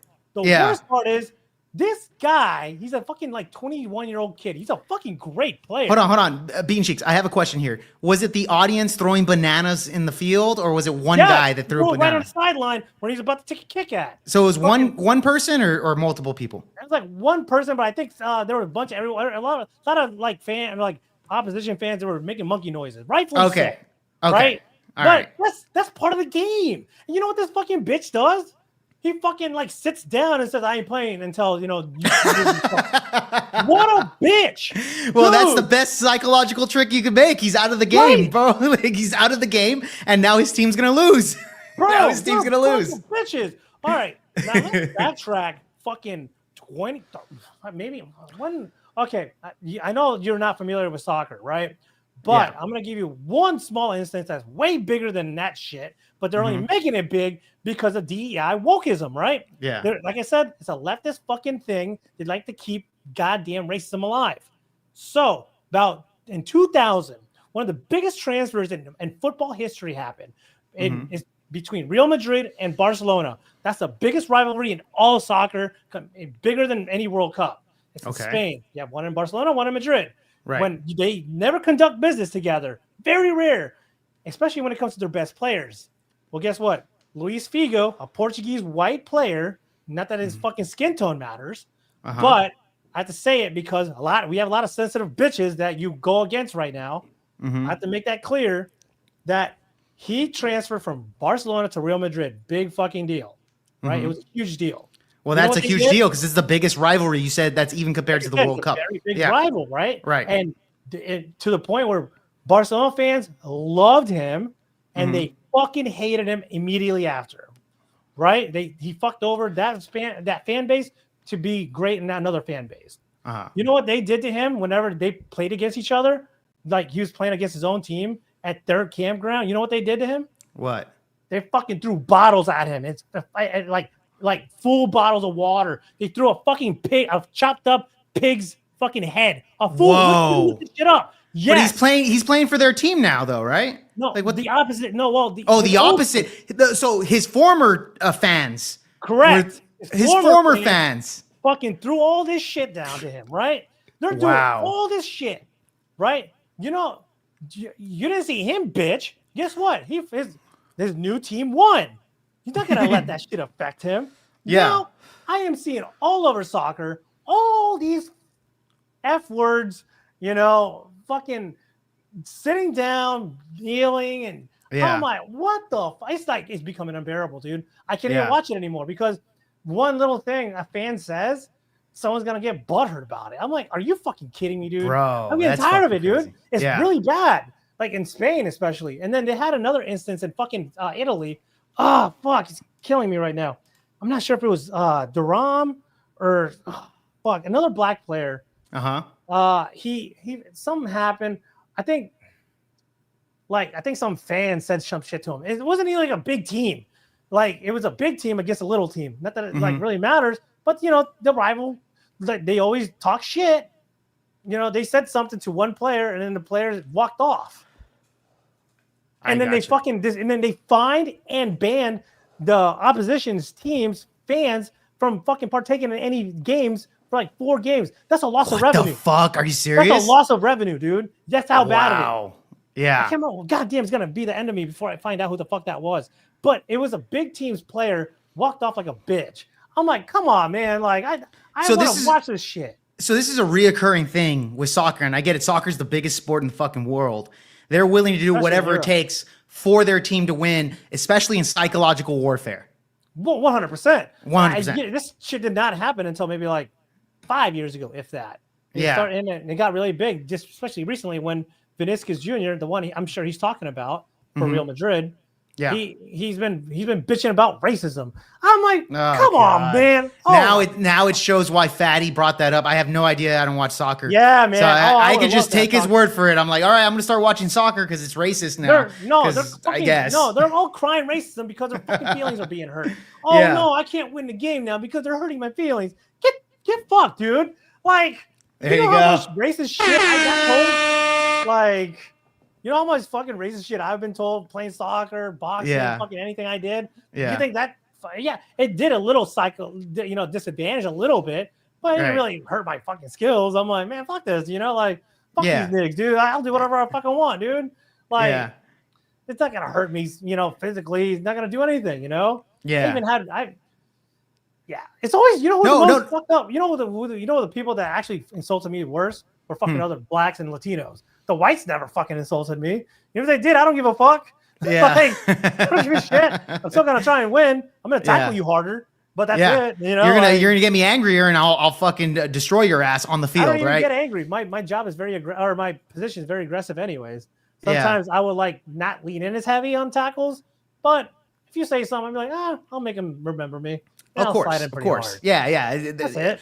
Totally get you there. But no, you're right on that. Like that makes total sense, especially when it's a world stage, right? Yeah, you can get under a person's skin through that, and that makes total sense. Now, Fatty is blaming that purely on racism. I don't know the situation. I was just like, fine, whatever. I'll start watching soccer now that it's racist. But of course, he makes that comparison, and I want to get to this part right here where I ask him a specific question on what he thinks about me. Absolutely. So is that sarcasm? Absolutely. So it is sarcasm. So hold on really quick, Fatty. Let me ask you a question. Do you believe deep down in your heart that I'm a racist? Yes. Do you believe deep down in your heart that OJ here, one of my best friends, is a racist? Was he the one before? Like, he was he the one laughing that- along with me. He agrees with everything that I Yeah, stated. yeah. No, I just want to make sure I know who the person is, right? Because The guy above me right here. Yeah, yeah. Was he the one? Was he the one that did this? Did what? About to go. Actually, it's. Oh, he's the one. No, that's Palpatine. No, that's not him. Real quick, but He's talking about this thanks for bottom guy. having me on. No, I don't As think so. always. No, he's not. Absolutely Palpatine. Good, good times. Palpatine is not racist. Knickers. There you go. Motherfucker loves black women. He's not racist. Take it easy, guys. Hey guys. So okay, I just wanted to make sure I don't get the wrong person. So this is OJ is the person that was above him, Mhm. and Yeah, I'm the Palpatine one in the was middle. person- Okay. So Can you answer my question though? Do you think OJ's racist? I don't know enough about him. Let's just say he agrees with everything that I said. Is he racist? Yes, absolutely. Okay. And Jake, I don't have a problem with people that are racist. 'Cause Listen, I can find that's a bunch fine of if you people- think that. I It's don't- not I true, don't have- but I don't have a problem with people that are racist because Listen. there are a bunch of people on my side that are racist too. Listen to That's him. fine. Listen to It him, is what okay? it is. I'm a grown up. I'm not. great. So let's. 17, Why are we making a big deal about 5, this? If you think that. It's not about the deal. Oh, I okay. don't hide behind that shit. Good. And in my opinion, once again, you slept. The dog whistles was gone. Now Mm-hmm. you are actually openly trying to bait people into say the eager. Like, what is the question for you while I'm searching for what you said Mhm. is the Jake, right? Mhm. You said that people say the word nigga because, hey, he's around us. He's on the vernacular. This is they. You guys can be singing this song and all that, and you keep saying it, right? And then you turn around and you actually do this. And I'm very curious for you to explain to me. Like I'm going to play it so you say, Check so this you out. see exactly what I'm talking about, right? So there's no misunderstanding. Go ahead. There's no misquoting. There's no nothing, right? Before we get into the reaction, I don't mean any offense on it, but when you say your people, like here in the West, where you have a bunch of rioting on the streets, causing billions of dollars of worth of damage to property, like the BLM riots that you apparently love, those are a bunch of that are rioting. That's just the truth. It's the same thing with these Mexicans that are coming over the border. They're a bunch of they're a bunch of okay. You don't have to be racist about it. I don't have to, dude. No, it's not about racism. It's called freedom of speech. Okay. If just because I say the word and then when black people use it, it's not racist. Nobody's offended. Nobody's offended. But when I use it, all of a sudden you want to say something about it. I never said anything about BLM, and you've never once even quoted me. Well, that was the topic right here in this clip. Did I defend BLM? Did I say I love BLM? Did I say I support BLM? I didn't ask if you did. You said you loved BLM. I did not say that you loved it. I said that there's a misconception that OJ believed that you supported BLM, and You I said said right no. Anyways, okay, Bean Cheeks. Before we get to Fatty's response to that, what's your take on that? Dude, I'm worse than you are, dude. You know that. Like, you've seen my fucking shows. I bring black people, and I'm still gonna say that shit. Sure. Yeah. No, I get you. But the thing is, like, the reason why I purposely like to have diverse people on because I can do that, and I try to bring on libs, but they refuse to get on. But regardless, it's not because they're black or whatever the fuck. But I just like to be myself, you know. And typically, if I bring on somebody that lets me be myself, then they're gonna be my fucking friends. Don't give a shit if you're fucking black, white, yellow, fucking green. I don't give a shit. But I'm not gonna hold back just because someone's feelings are gonna get hurt. If your feelings are gonna hurt, you get the fuck off my panel. Like, yeah, I agree. Think, yeah, he's acting like a bitch, dude. I don't think, like I said, he's also has that fucking participation trophy winning mentality, right? Yeah. He's his fucking feelings are hurt. He thinks he's calling you a racist because he has nothing on your argument.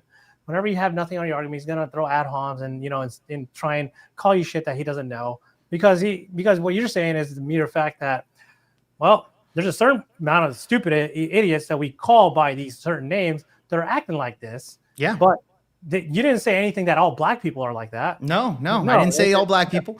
I said the ones that are rioting are a bunch of N-words. Right. So I stand by that. And if he doesn't like it, I can bring my black friends if he likes. I'm pretty sure the panels that he's on, that are Anton Daniels stuff, yeah, I'm pretty sure they'll agree with you. So if they don't, they're probably at worst, they might not like your tone and they will not know that you are, I don't know, not white either. They might not know that immediately about you, but I don't think it really matters because if they do get butthurt about that, then they got a little bit slight problem too. But me personally, I know my friends, they're not gonna they're not gonna get hurt. They have bigger things to worry about. Yeah, exactly. You got bigger things to worry about, bro. Yeah. Yeah. Like why the fuck? Like you, like I said, you call me whatever the fuck you want. I don't give a fuck. Except for Heartbender, he's a fucking F word. But, says you're a bitch, bro. I want to be myself. No, but I'm just trying to be myself. Dude, I used to be the same way Fatty was. I'm not gonna lie. Like I used to be a sensitive little bitch. Yeah. 100%. I used to be fucking butthurt over every goddamn thing. Like I think I was talking to my uncle. He just came to visit me from Honduras.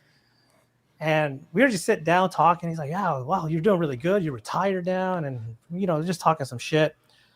And then he goes, you remember that one time? I'm going to tell you a little story about my childhood a little bit. All right. So when in the summertime, my mom would send me to Honduras in the summertime. And I had no fucking friends, just my uncles and my fucking grandparents. Mm-hmm. So I would be away from my goddamn American friends, right, in the summer times. It sucked. Well, I made friends eventually in Honduras. But the thing is, I used to be the most sensitive little bitch. I used to want to fight every fucking person for one reason only. You know why? Oh, God. Yeah. That was a little thing, too. I was a fucking twig. Anyone could fucking eat me up and kill me back then, right? Yeah. Dude, you know what people used to call me? I don't know if you're familiar with this, but are you familiar with the name Alien Gonzalez? No. Oh, all right. He was this little Cuban immigrant who floated off the fucking coast onto Florida, and they made a huge deal about this kid in the 90s. He was an illegal immigrant. I guess Americans, I think it was the Lib Americans that were trying to keep him in America, but they deported his ass right back, and they made a big deal about it. Look it up. Google it. Okay. Alien Gonzalez. Okay. Just look at it real quick of who he was. Big fucking deal in the 90s. Okay. Well, because I looked like him, somehow the neighborhood kids that in Honduras, they would call me Alien Gonzalez, and boy, I wanted to beat everyone's ass, bro. My uncle brought that up for a good reason, because I told him, he asked me, you remember that time, where we used to fuck with you on that? How come you don't let a lot of that shit go through you? What words, don't really matter to you anymore? I'm like, because I grew up, and the reason why I was like that is because I was raised very feminized. It says that he's a politician now, an engineer. Is he? Yeah, as a 6-year-old, he went to the Center of High School Profile International Custody Dispute between family members and involving Cuba and the United States. Is that the case you're talking about? Yeah. Yeah. So this is what it is. He's known for the child custody and immigration case. Yeah, it was big deal. Yeah. Yeah. Well, the reason why I bring that up is because I used to have that victim mentality where I would be hurt in my feelings, right? Over shit that doesn't matter. Yeah. Right? Words. And I used to be just like Fatty, but worse. I would actually try and fight people because we didn't have internet back then. We actually saw face-to-face people, there wasn't any of this kind of, pussy shit. Like a lot of people talk a lot on the fucking over mics and shit. I actually will show up in person and they're going to realize I'm not a small guy. So I'm not a big dude, but can handle my own. And let me just tell you, people like this have never been fucking punched in the face. You can just tell with the way. I'm serious. The way people like this that are getting hurt in their feelings is because they've never been, checked physically. I don't know if maybe they didn't have a father. They had a father, a very pussified father. If maybe a single mother home, he's kind of acting like it because he's all in his feels right now. He's trying to come at you right now, calling you a racist. Like, dude, how am I a fucking racist? I love racist jokes. I love saying racist shit, but I don't fucking hate another person because of their skin tone. If I don't like somebody that is black, it's because he probably did something that's very niggery, not because he's black. Niggery. I'm not probably something that's niggery. Yeah. Like, you know what I mean? Like, I got you. Some bullshit that I'm like, why the fuck am I gonna hang out with this dude? Like, Yeah. why would I fuck with this dude, right? So there's no point of me hanging out with this black guy if he's acting like a bitch, and there's no point of me hanging out with a fucking, I don't know, a Mexican if he's acting like a bitch. Yeah. Right? Yeah. No, I get you. No discrimination here. But I actually will say, I had said this many times, I do dislike Venezuelan people. I don't give a fuck. You'll never change my stance on that. I hate Venezuela. You have told me this. You have told me this. Venezuela, that's not, is that racist though? No, because I'm Latino just like them. I just hate Venezuelans. They can fucking burn themselves to the ground. I'll be all right with that. Fair enough, my friend. Fair enough. By the way, Kat, I did send you the link. I sent it to Damon like a few hours ago. I know. I try to tell him too, man. I'm trying. Oh, fuck. Yeah. So we'll see if they fucking join us. But yeah, I already sent the link over there to Kat. It's on the Discord, Kat. So real quick. No. I was gonna say real quick. We can move on with the reaction. I think what was Fatty's last thought here? I think he asked me a question. Oh, it was after me stating that the BLM writers are a bunch of N-words. Yeah. So this is what his question is. Do you hear the word nigger with the R-E-R, with the R-E-R for you to actually say that? Should have been. I'm being so, right, the nigga, I understand. He's on the vernacular. You grew up in Brooklyn on a Latino community. Y'all call each other that. Where other situation other than be extremely racist, right? And like, what can you explain to me? Real quick, do you realize that we are Latinos? Yeah, he knows. Yeah, he knows that. No, that's the point. He knows. When does the Latino use the word nigger to each other with the R-E-R? When does he do that? He's never been in Latin America? Yeah, well, outside of that, I'll tell you this. Your definition here is nigga and nigger, right? Two different words. Yes. Okay, great. Yes. So let me give you a definition for my definition of the hard ER, right? Yes. And before I do that, can you give me your definition? Don't look it up, Fatty. Don't look it I'm up. not looking it up. I'm in my notes. Okay. This guy got notes, bro. I was just like, he has notes for this shit. I'm like, okay, whatever. But this particular situation, I want Fatty to define what the hard ER is, so we know what Fatty is talking about here on his definition of how he believes the hard ER is, right? So this is very important when we're talking about particular words. What do you define as that? And then I'll tell you mine. And then we'll see what the reaction is, because we're reacting to what I said, right? So can you give me your definition of the hard ER and point to an example of said hard ER? What did you say, nigger? No, a definition. This is how y'all like, give me a definition. What did you say, nigger? That's not even a definition. What the fuck? Like, dude, this guy, he didn't understand what the hell I'm talking about here, dude. I get it. English is not his first language, but holy shit, dude. Point to an example of said hard ER. I think I was pretty clear. What did you say, nigger? No, a definition. A definition? A definition of the hard ER. It was I don't have the definition. I'm not going to. No, but what's your definition? What would you consider that? Nigger is the word that was used by slave owner and racists to describe their slaves. So then it doesn't exist. You can't point to it, right? Oh my God. So do you have a hold on. Yeah, is there any physical manifestation of the hard ER? So he said, oh, it's just a slur that white people used back in the day. Great. So then therefore there's no slavery now. So there's no actual like definition here. What I hated about it is that I'm going somewhere with this and OJ wants to interrupt. And I was like, fuck, why did OJ do this? I was on a path of questions. 1 second, please. We're not going to debate, bro, this shit. No, because we need to find definitions, Fatty. Hold on. Hey, OJ, respect. Respectfully. Hey, out of respect, I'm just being a mod. OJ. Even though you're a mod, it's his channel. Fine, fair enough. We are not going to debate, bro, the words. You are going to give me your definition, and we are going to try to understand why do you think, instead of literally saying why I'm using this word, okay. All right, fine. Fine. I'll give you my definition. So off the bat, he doesn't want to give a definition out. He was just like, just focus on you, which I said, okay, fine. We can give you my definition, and based off of my definition, what my words were saying, then we can apply that. Of course, Fatty pretty, I don't think he understands where I'm going with this or how to do a compare and contrast to what I said in those videos compared to my definition of what I meant by the N-word, right? The hard ER. That was where I'm going with this. But Fatty doesn't want to give a definition because he says it's debate bro bullshit. Which, by the way, Beaten Cheeks, have you noticed that liberals do this all the time? They don't ever actually want to give a actual definition of what they're talking about. They actually skew away from. They don't want to give a definition of what is a woman. This is how bad it is. They don't want to give a definition of what is a woman. And I said, well, what is a nigger? What is that? What is that? Tell me, Fatty. You know, so he's doing the same thing as your basic ass fucking dumbass liberals, to where they can't even define what is a woman. Like a basic fucking definition. Anything. Nothing. He gives me nothing here. So I said, okay, fine. We'll go by mine then. You don't have to give me yours.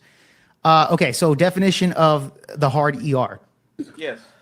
It's a black man or woman that participates in crimes or lives a thug or gangster lifestyle or pimping, prostitution lifestyle, knowingly doing these types of things, right? So in other words, they have to have autonomy about it.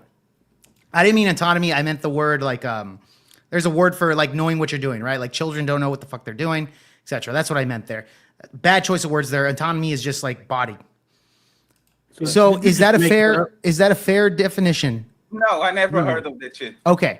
So we have words for it. So you can okay, so robber, is called thief. We have so many words for it. So you're just gonna reject. So what's your definition then? Tell me your definition then. Tell me your definition. Sir, I will If you reject mine, what's yours? What's yours, bro?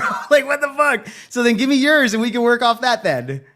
He doesn't want to do that, fucking Beating Cheeks. This is what I'm saying. I'm not trying to debate bro his ass. I'm trying to get a clear understanding of what he believes that word is and what he means by it. He's clearly butthurt by it, but it's like, if you can't define a word you're hurt by, why the fuck are you even hurt to begin with? Exactly. If you don't even know what the fuck, and that's what I'm saying. The N-word has so much power over black people. It's a psychological thing.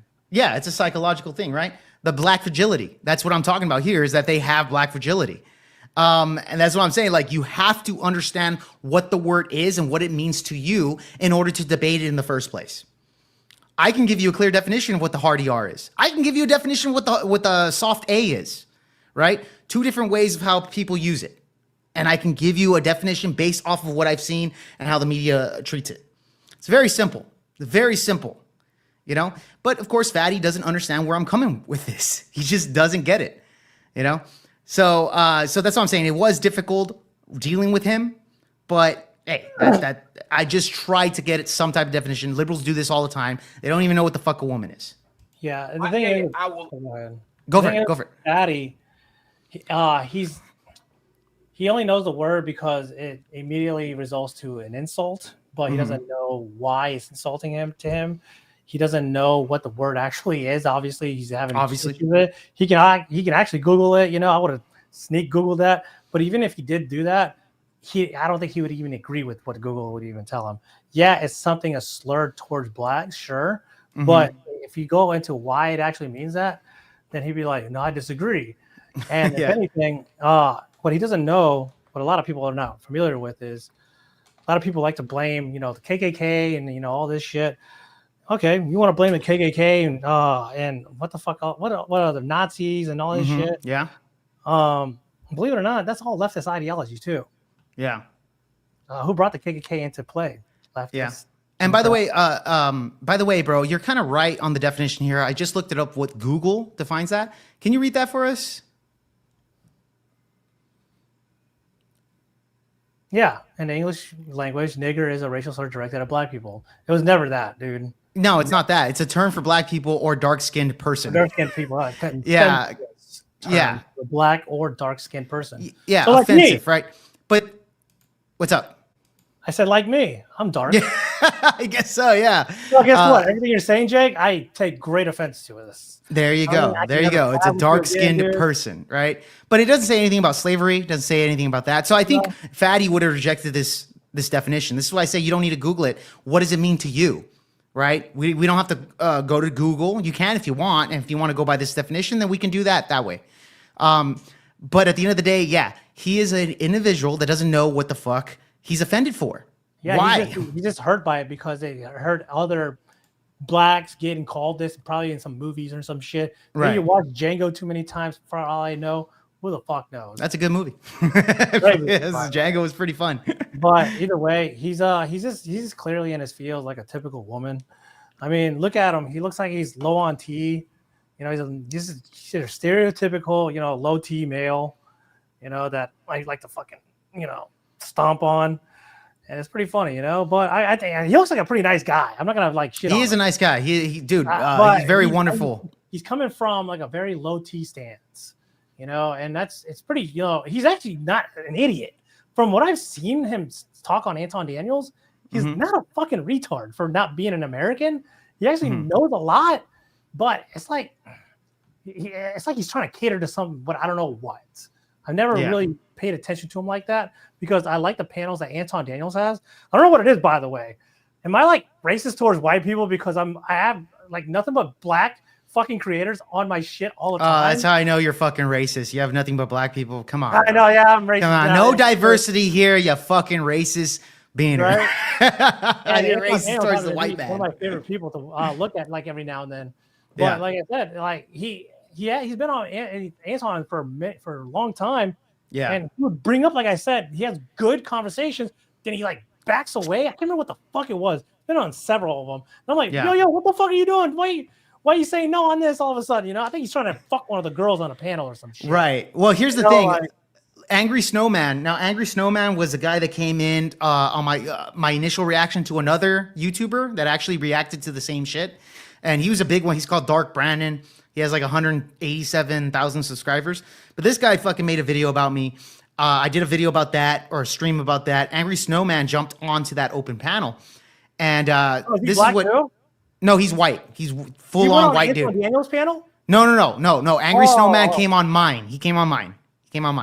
He was on my panel, right? Angry Snowman. But he's worked with Fatty before in the past. He's been on Fatty's panels before. And he stated this, that the only thing he is worried about is losing his revenue. That's what it's all like. So Angry Snowman was telling me that his audience probably doesn't like what I have to say. And I think Fatty, this is according to him, that Fatty has to go after me in order to kick me out, in order to please his audience. That's Angry Snowman's theory here. You know, that's what he was saying. I can't disagree, I guess, you know, because you were stating that like Fatty's kind of all over the place, where he'll say something that's good and then contradicts it later, maybe based off his audience or maybe based off of whatever audience he's appealing to at the time. Could be the case. Now that kind of correlates a little bit from what Angry Snowman was telling me on that open panel. That's basically what he's stating here. Oh, okay. So you have been on Anton Daniels. All right, cool. I've never seen any white people I don't even think I've ever seen even Latinos on that panel. I could be wrong. I don't watch him all the time. Yeah. But you know, he has some really good live panels, you know, that I've seen. But that's pretty cool if you've been on Anton Daniels. I'd definitely like to talk to him. That guy knows his shit. Yeah. But if you can get on Anton's channel, bro, I think that would be fun. I'll definitely make some arrangements to see if I can get on there. No, I don't want to be on Anton's show. I can't bring anything to his level. Not like that. Maybe in person I could, but not like fucking that shit. Yeah. He speaks on a lot of good shit though. He's very well versed, man. Mm-hmm. If you can get on there, that'd be fucking awesome. But I'll make the effort. I got to do something here. Anton has he has like several big channels. They're big. Yeah. He's not a small content creator. That's why I'm a little surprised you didn't know about that. I didn't. I don't know who he is. Yeah, look him up. He's really good. There's, like I said, there's been some slight disagreements on here and there. It's because he's been a married guy for many years. You know, he doesn't know what the dating landscape is like sometimes. You know, but he does speak on a lot of facts. But he doesn't know very much on what's really 500,000. Yeah, 500,000 subscribers here. This is the channel that you're talking about. That's one of them. Okay, so yes, yeah. Well, this seems to be the biggest one. Actually, this is the second one. 300. Oh, damn, 344K. Yeah, but this one's the biggest one right here at 566,000 subscribers. Yeah, he has what? Almost overall 1 million. Yeah. Well, he's halfway there. No, I'm talking about in general, like in total. Oh yeah. In general, if you add up all the channels. Yeah, Yeah, but that'll probably add up. He's he knows his shit, man. Look at his stuff there, and he's a smart dude, man. Are required to platform black women. Doesn't matter how base or red pill they pretend to be. Interesting. I didn't know that. Yeah. Again, I don't spend a lot of time in the black manosphere. Dude, it just fucking comes to me. Yeah. So I think a lot of people kind of can give me a little bit more information on that. But like I said, I think Fatty is in that black manosphere type of thing, like the Kevin Samuels, etc. He's trying. Well, he's not. But well, dude, I've seen Fatty even on another podcast. I forgot his name. He's been on some big ones, dude. Cooley. Do you know David Cooley? I know Dave Cooley. He was on. Yeah. Who, Dave Cooley? Yeah, he was on with Dave Cooley. Actually, Dave Cooley has been on his panels, bro. He's Dave Cooley has been on Fatty's panels before, and I've seen this before. So Dave Cooley's another guy as well. So I like Dave. Him and I have talked actually before. I do like Dave. Yeah, I actually enjoy Dave Cooley's content as well. Yeah, he's like a red black manosphere guy. Actually, no, he's pretty base. David Cooley's very based. I actually like him a lot. Yeah, he's really funny, very calm. Yeah, and very well, spoken. When he's breaking down arguments against these bitches. Yeah, and it's really good. Yeah, he is. Have you ever seen his debate that he had with black? It was the black Muslim. Oh, the Islamist fuck. The Islamics. Did you see that one? Dude? Yeah, I saw. Really that. good. It was fucking embarrassing. Yeah, that one was really good, man. I was like, these guys are fucking retards. Big time. But Dave Cooley handled it very well, dude. I do enjoy Dave Cooley's content. Like he never loses his shit, really. And I actually not really commend him for that because I don't see how I can hold my shit together like that. Mm-hmm. When I hear some crazy shit, and I'm just like, oh my God, maybe I have a little too much soy in me, I guess. If I go off, if I hear something stupid like that, I'm like, oh my God, what the fuck? What the I'm like, fuck? How are you this fucking retarded? I don't know shit about religion, so. Yeah. No, I get you. I gotta get off here soon, man. I went way past the hour mark that I. Well, I'm glad you did. I'm glad you fucking did, bro. I'm really happy you did. You're the first channel I've been on in months. So congratulations on that. And by the way, you're always welcome on here, bro. Always welcome on here. I had some time. I'm about to go offline again for about a few weeks because my mom's having surgery. So I have to go and tend to her for the next few weeks, and then that's why I have to leave. I have to pack up my shit because we're driving to fucking Miami. I fucking hate Miami, but that's where the surgery is gonna be at. Bunch of Spanish speakers over there, by the way. So no, well, yeah, I don't care about that. I just don't want to. I just fucking hate Miami. I used to go there. Wait, Bean Cheeks, do you speak Spanish? Yeah. Fluently. Oh, you do? Okay, well that's why I don't speak Spanish, bro. I'm an Hispanic that doesn't. I speak fucking his language too, Portuguese. So no shit, really? Yeah. Oh, fuck. So right on. But yeah, man, it's been I just fucking hate Miami. I used to go there once a year just to fuck some sluts and then leave. Now I'm just like, man, I'm over that shit. So. Nah, I get you, man. I get you. But anyways, I gotta bounce, man. But by the way, really quick, can you address this last chatter right here before you? OG Manosphere originally mixed and diverse, and some race grifters on all sides came in and gummed up the works. Black separating and began to simp for women almost immediately. Yeah, I kind of see that because, whenever I saw first, I got into it with Kevin Samuels, not getting an argument, but I got into this Manosphere shit with Kevin Samuels, and then Fresh and Fit, and then I saw whatever, and then Valuetainment, and I noticed all these guys are just in there with nothing but hot ass women. And I'm like, there's gotta be something for them. They're definitely fucking them. If they're not fucking them, then what the fuck are they doing? Right? Yeah. That's me personally. My stance on that. If they're not fucking them, then I think they're gay.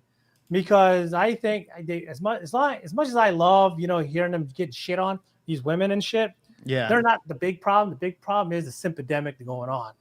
So it's the males, platforming these women. Yeah. I think that's why I'm very much anti-ho platforming. I don't think any woman should be being platformed on any big audience unless she's a married woman or someone with some values and shit still left in them. Any anti-feminist, I'd be welcome to speak to, but other than that, I fucking don't like a lot of these bitches online, and I think it's fucking poisonous. They're just trying to fucking invade all these spaces that we hold, right? Yeah, And I agree. The whatever podcast is a perfect example of that. I talked to Brian personally. Quite, I used to do it pretty often, but I've been so fucking busy. And I thought he was just fucking these chicks. I'd be like, hey, good for you, man. No, Do he's it. not. Yeah, but he's not. He's actually not, dude. And I think that's correct in a way. But whereas Fresh and Fit, they actually are fucking their chicks. Yeah, I don't know anything about Fresh and Fit, but maybe they are. But you do you. You do whatever. Yeah. But if it's a platform they want to fuck girls, hey, that's their thing. But if you want to speak on men's shit, like actual issues going on, I think you should actually, be about it, not just talk about it. Like me, I'm working on a legislation that's pretty big. I'm still working on that, by the way. So that's actually doing something. I'm not just out here just spewing words like they are. You want to do something, fucking be about it. You want to know, if you want to know boots in the ground, I'm a single guy. I'm a successful, not a very ugly guy, but I do well. You're pretty ugly. Girls, but doesn't mean I'm like a fucking Chad or, stand-up citizen. No, by all means, I'm still kind of a degenerate. But I know, yeah. That's just how I am, man. That's just how I am.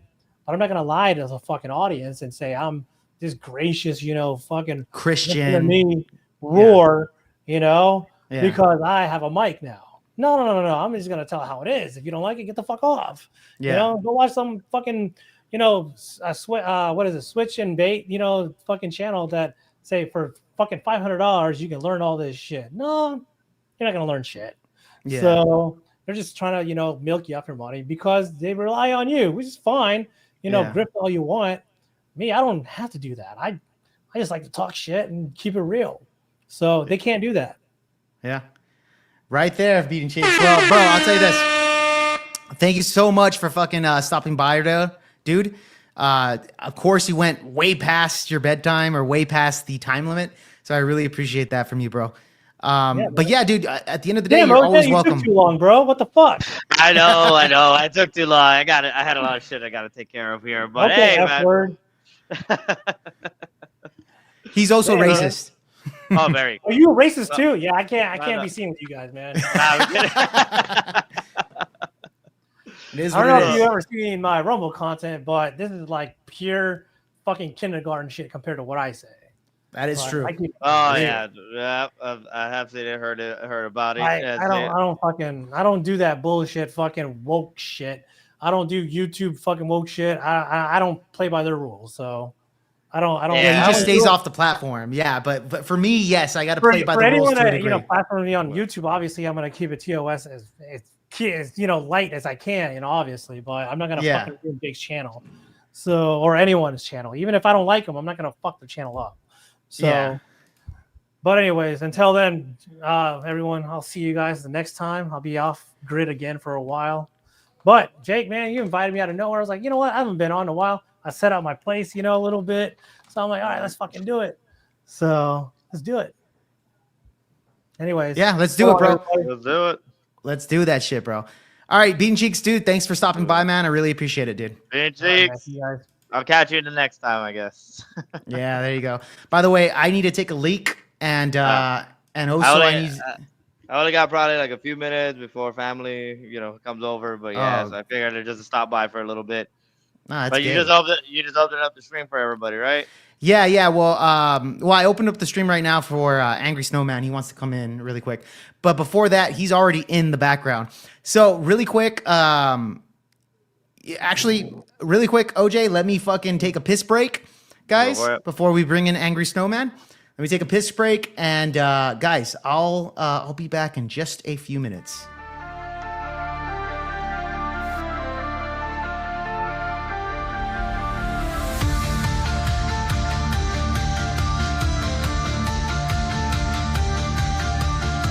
Grid on the mic, storm coming down the line. Jake Varr spitting fire in the dying light. Culture clash in a midnight fight. Truth or lies, who's got the spark to ignite?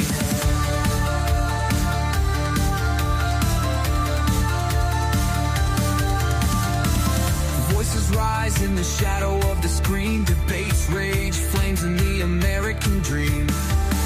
Left and right clashing like stormy seas. Reality's burning, what's it gonna be?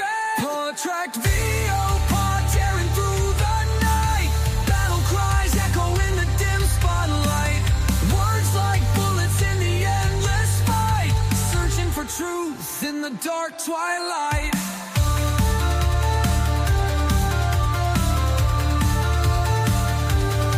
Politics in the blood, there's no retreat. War of ideas on every damn street. Jake Varr standing tall, won't accept defeat. In the culture war, where ideas meet. Screams in the void, questions echo loud. Okay. Who's the puppet, who's the master now? All right, we are back, and I'd like to, of course, introduce Mr. Angry Fucking Snowman. I like the middle finger there in the background, bro. Yeah, that's my little devil that always hangs out on my shoulder. There you go, man. And by the way, I would also like to introduce, finally, Damon, which, by the way, Hey, I sent you the fucking link a long time ago. Oh, dude, I was on with Kat, man. I know. Where's Kat at?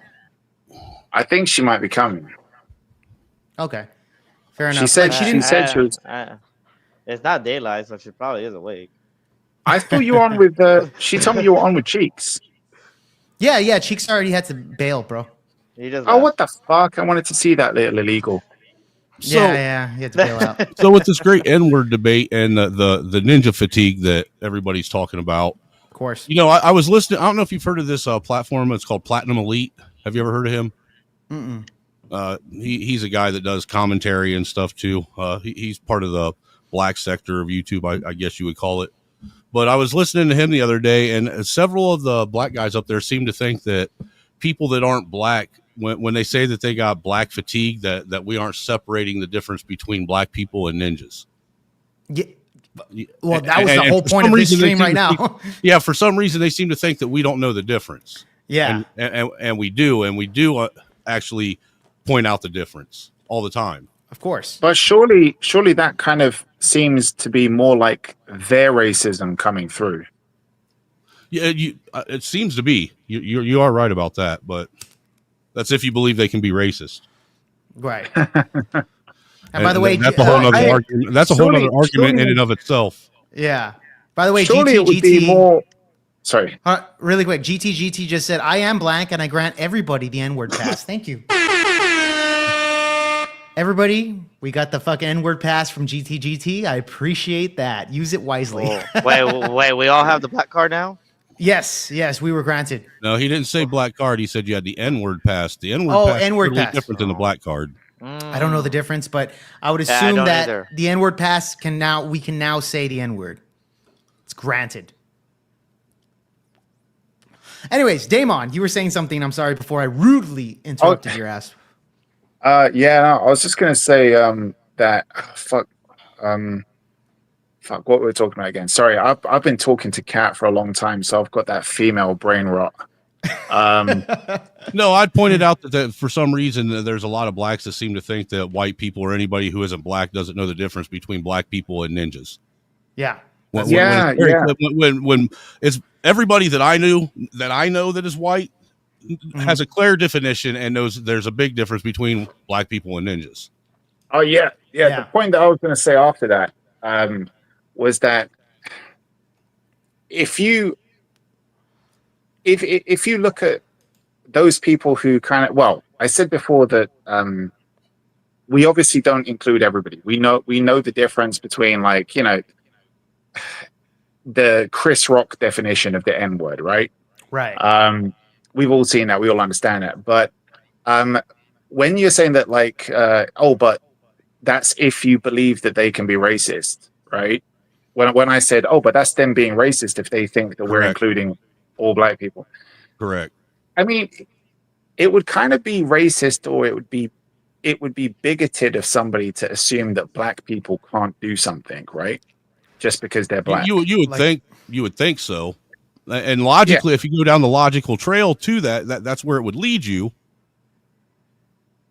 But we're not talking about people that think logically, right? So what's, in a nutshell, before we go into depth here, what's your argument for why we should be able to say the N-word? Because it's a word and nobody has the power or control to tell someone that they can't use a word. The English or the English language is the English language, period.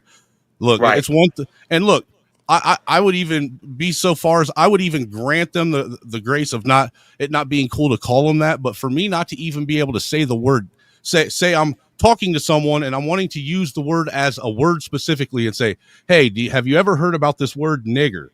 Or something like that. Just the mere fact that I said the word, not that I used it towards them or said it as an egregious act at them. Just the mere fact that I'm a white guy and I said nigger chaps their ass so bad that they lose their fucking minds. And that is not cool. That nobody has the right to sit and police a word like that. Right. Okay. Agreed. And Jake, what's your justification for it? Honestly, I know you're passionate about this. I'm so passionate about the N-word, bro. No, to be honest, like he's right about that, because at the end of the day, black people use it all the time. They're the ones that have kept this alive 100% with their rap music, etc. I'm just saying this. When I have my big thing is that when black people say to white people that you can't even use it in the context of a song. And we've seen other rappers in their audience while they're doing a concert, other rappers saying, this song has a bunch of N-words. The white people in the crowd, you cannot say it. Censor yourself. And other black, especially women, black hip hop artists, will say that to their audience. And the problem that I have is that the blacks are dictating language. Correct. And yeah, basically and what Angry Snowman's saying here. To your one argument that you have too, remember when Fatty brought up in the discussion he had with you that, the Jews have the K word that nobody's allowed to use, right? Nobody's allowed to say that or something will happen. Well, the difference between that, the K word and the N word is the Jews don't run around calling each other kikes. Yeah, exactly. And Angry Snowman, can I tell you this? Can I tell you this? Just really quick, bro. I'm not even going to lie, dude. Honestly, I don't even know the vast majority of slur words for a lot of these like other races of people. I don't know them. I barely discovered that there was a fucking a slang for Jews in kikes. Like literally, I found this out last year because I don't hear it often in the mainstream media. I don't hear it in music. I've known about that since I was a little kid. Yeah, I never knew it at all, bro. Like I don't fuck with Jews. I don't know any of that shit. So me personally, I don't know a lot of slur words for most fucking most other races. But I do know nigger. I do know that one because it's fucking everywhere. And it's black people that use it all the time. So when I even hear black people drop it with the hard R all the time. With the hard R, yeah, exactly, bro. So I'm just saying this, dude, is that especially when you're young, impressionable black male or young, impressionable black male in general, of any skin color, you're gonna hear that fucking word. Me personally, I don't know the majority of these slur words for other races until I started fucking like getting into politics and seeing the culture war getting out of control. Like that's something that I didn't think about at all when I was a young kid. But I knew nigger. That's for sure. I knew it when I was in elementary school, bro. I knew it when I was in elementary school. So I'm just saying this. It's black people that keep that word alive and thriving. That's my point there. Yeah, they took the one awesome word that white people created and stole it from us. Yeah, let's take it back. Well, not me, but you guys take it back. you white wiggers need to take it back, man. Yeah, they need to go too. Sorry, the only problems that I actually, because those reasons you have for using it, I 100% agree with that. I don't think that we should restrict language. I think that if there's black people out there, well, there's usually one particular group of black people that I almost always or exclusively see that have this desire to want to say, this is a word that's our word. Only we can say it. You can't. Yeah. And when we say it, it's okay. When you say it, we're going to come at you and we're going to fight you for it. And funnily enough, those people, if you talk to them about anything else, if you look at their ideology, if you engage in any kind of discussion with them, you realize that what they actually are is they are very virulent, white-hating black Yes. supremacists. 100%. And they have the black supremacist ideology down. They are 100% black supremacists. And the reason why I think they're doing this, because I've spoken to quite a few of them, and I've heard their arguments, and you have to look beyond the lies that they tell you. And they are lies. This isn't me assuming that they're lies, because when you actually debate them on it, there's a lot of logical inconsistencies in what they're trying to say. I think that what you tend to find is this is nothing but a very pathetic point scoring thing that they're trying to do. They want to say like, haha, we've created something that we can do that you can't, and that gives us power over you. All it is get back. Yeah. Yeah. So it's just a power dynamics thing. Like, we've scared you to the point where you're so terrified that you can't say this word, and we can, and you can't, and we're gonna parade it around in your face all the time. We're gonna put it, like you said, in our music, in our songs. We're gonna use it on a day-to-day basis, where how we greet each other. And even if you're a close friend of ours, if we allowed you in our circle, if you're invited to the cook-off, you're not allowed to say it, but we will. And they've made this such a highly charged issue with the fake outrage they have over it when somebody who's not black says it, that they think it's justified to literally curb stomp you or stab you in the heart if you say the word. The only reason why they feel that way is because that's what they've been taught and how they've been told to feel about it since the day they came out of their mom's vagina. Agreed, 100%. And the reason why I think you should be allowed, I mean, I don't say the word personally, and it's not because I'm scared. It's I mean, not look, because dude, I'll I'm be honest afraid. with me, like with that girl that called that little black boy the hard R. Right. Me personally, it didn't bother. I didn't give a fuck one way or another. You want to know why? Because I guarantee you his mom called him the N-word the moment he came out her vagina. Yeah, for sure. For sure. Yeah. Speaking of the N-word, we got one here on panel. I'm just saying, tell me I'm wrong, though. I guarantee you that 5-year-old kid heard that word 100,000 more times from black people. Is it true? Is it true that he wasn't 5 years old? I heard somebody saying that somebody was 10 apparently or something. Yeah. Yeah, 12, or I even heard. I heard that it was actually quite a lot older. And isn't the guy who filmed the video, isn't he like some guy who did essay or rapist or something? Yeah. Yes, there's been rumors of that. I don't know. You can't really tell whether half of this stuff on the internet's true. Personally, if you want my opinion, I think the whole thing was a grift and everybody was involved in it, man. You know, imagine this, being able to pull that off and all of them be able to, you know, the 3 or 4 people involved, the guy filming it, the girl that was carrying the baby, and whoever else was involved, all splitting that money 3 ways. Exactly. Yeah. This is what I was the actually thinking that.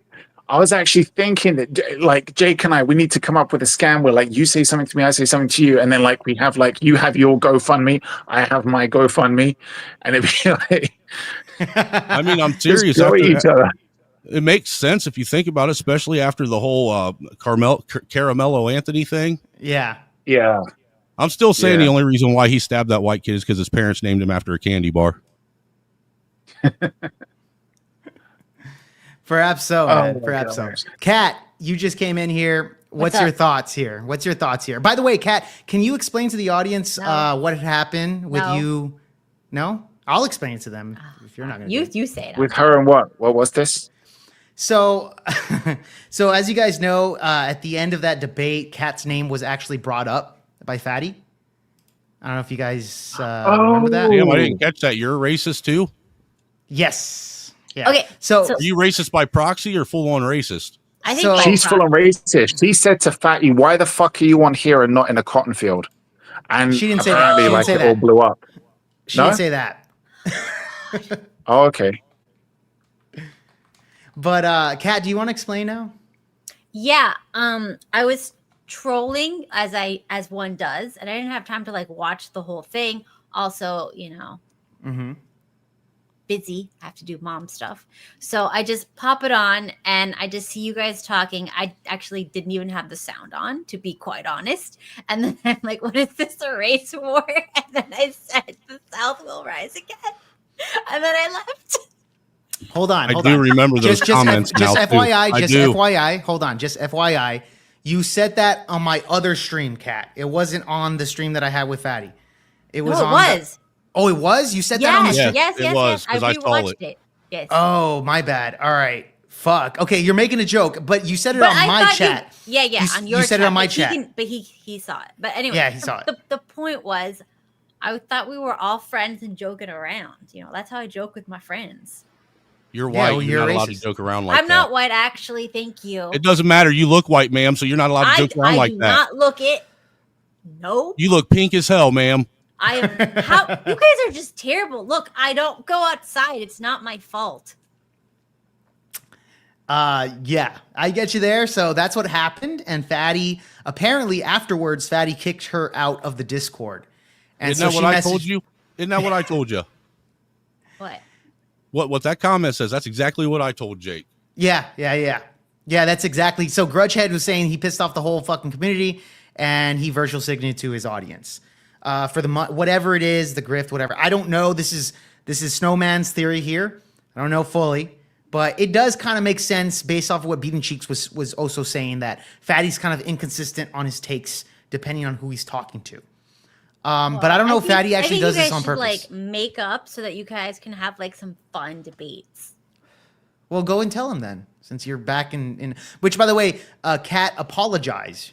Go ahead and apologize again. Go ahead and.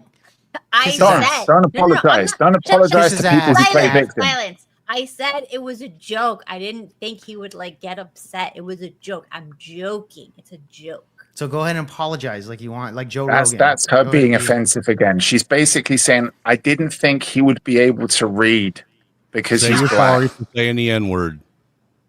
What the fuck? Just say you're sorry for saying the N-word and get it out of the way. I thought it would be okay. I thought it'd be okay for me to type that comment because he's illiterate.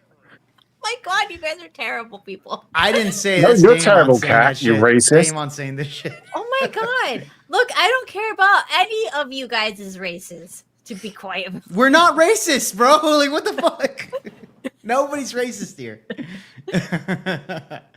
Like, racism's dead. So racist. You should hear the shit that Kat says when we go off stream. Oh my God. Wow. I believe it. I know what other women say when other women walk out of the room. So, yeah. We were talking about Jews in one stream, and when we mentioned Jews, Kat was like, no, don't mention the Jews. And after the stream ended, she was like, can't we just... Yeah, exactly. She was like, can't we just bring back industrial ovens? And I was like, Kat, that's a bit hard. Industrial ovens? I didn't say this shit. Industrial ovens. Terrible. Yeah, that's pretty bad. But anyways, going back to the Fatty situation, like I said, man, I don't think Fatty, and I think Snowman agrees. I think we can all agree, anybody that watched that debate, I don't think Fatty understood exactly what my point was. I even gave it a definition for the hard ER and what I meant by it in that clip. And Fatty just said, well, you're just still racist. I just reject it because I've never heard people saying that you're calling the hard ER to a bunch of criminals and gangsters and all these fucking lunatics, the hard ER. And that's just, and I even told him this. I said, bro, what about the cartel members that are over there in Mexico bringing fentanyl into our country and killing people? Would you call them a bunch of wetbacks and spics? No, Jake, they're just criminals. They're just criminals. It's like he cares about their fucking feelings. That insane, bro. Too, right there, man. Insane. Yeah. You guys are terrible. How's that terrible? Look, the truth of the matter is, Kat, is you can't have a real discussion with someone if someone ain't willing to be 100% honest about things. Exactly. You know, you can't sit and chastise one person and then sit there and not be 100% honest about things and how you feel about things yourself. Yes, agree. But I did not ghostwrite Kanye's new song. Thank you. I heard otherwise. That's because Kat never ghostwrites anything. She uses ChatGPT. Yeah, there you go. Even for her own songs. And I know you used ChatGPT to fucking write the song about me, Kat, which is a stupid song. No, I didn't. Yeah, you did. You didn't think of that on your own. No. You're not a lyricist. You have no idea how shitty ChatGPT is to write lyrics. You have to write your own lyrics. AI, it's just not there yet. It's not If You you can't say use so. it. It doesn't have any context for anything. It doesn't know anything. No, it's just the free AI ain't worth a shit. You got to actually pay to use it if you want to use the AI can write shit. Yeah, that's true. I'm not paying, so I'm a woman. Wait, you're not paying for the AI? So, Kat, what's I your won't. reason for wanting to use? What, Damon? What's your reason for wanting to use the N word, Kat? What's your I argument? don't want to. I don't care. I don't know. Okay. Okay. See, my reason is slightly different. I've got a different rationale. What? Why are you saying, "Oh God"? You think I'm going to say something super harsh right now? Yes. Well, you're right, because I've got the asshole reason for wanting to use it, and then I've got the actual logical reason. If we're going to just be blunt about why we want to use it, it's our word, it's our language. We invented it, so they culturally appropriated it from us. They should be paying us royalties for every time they used it in a song. That's what I'm We saying, pretty man. much Where's had my that stuff reparations for the trademarked. stealing of my word? Yeah, so that's one argument, but I admit it's a bit of a dickish argument. The other argument that I've got, which is I think probably is really my feelings on it, is every other racial slur out there technically qualifies as a racial slur. The K word that Jake used, the wetback, the spick, the mick, the cracker, wop. honky. But if you want to use any of those words, if you look at it, it's a word that was basically immediately coined to be offensive.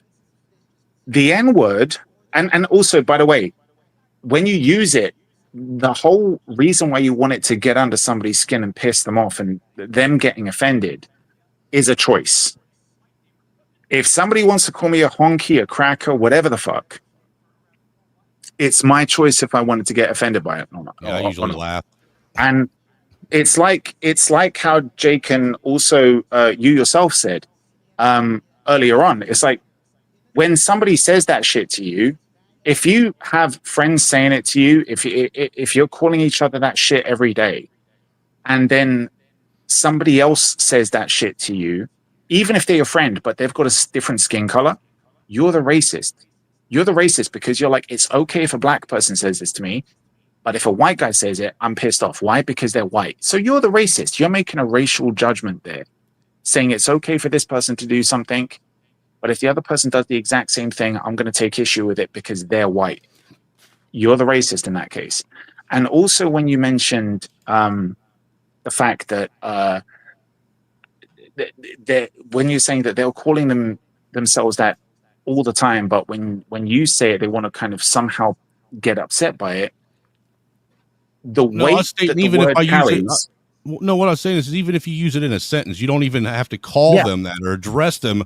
Use it as a slur term. All I have to do is just say the word in a sentence. Trying to make it a statement of some sort, and they'll still, because it's a white dude saying the N-word, lose their fucking noodles.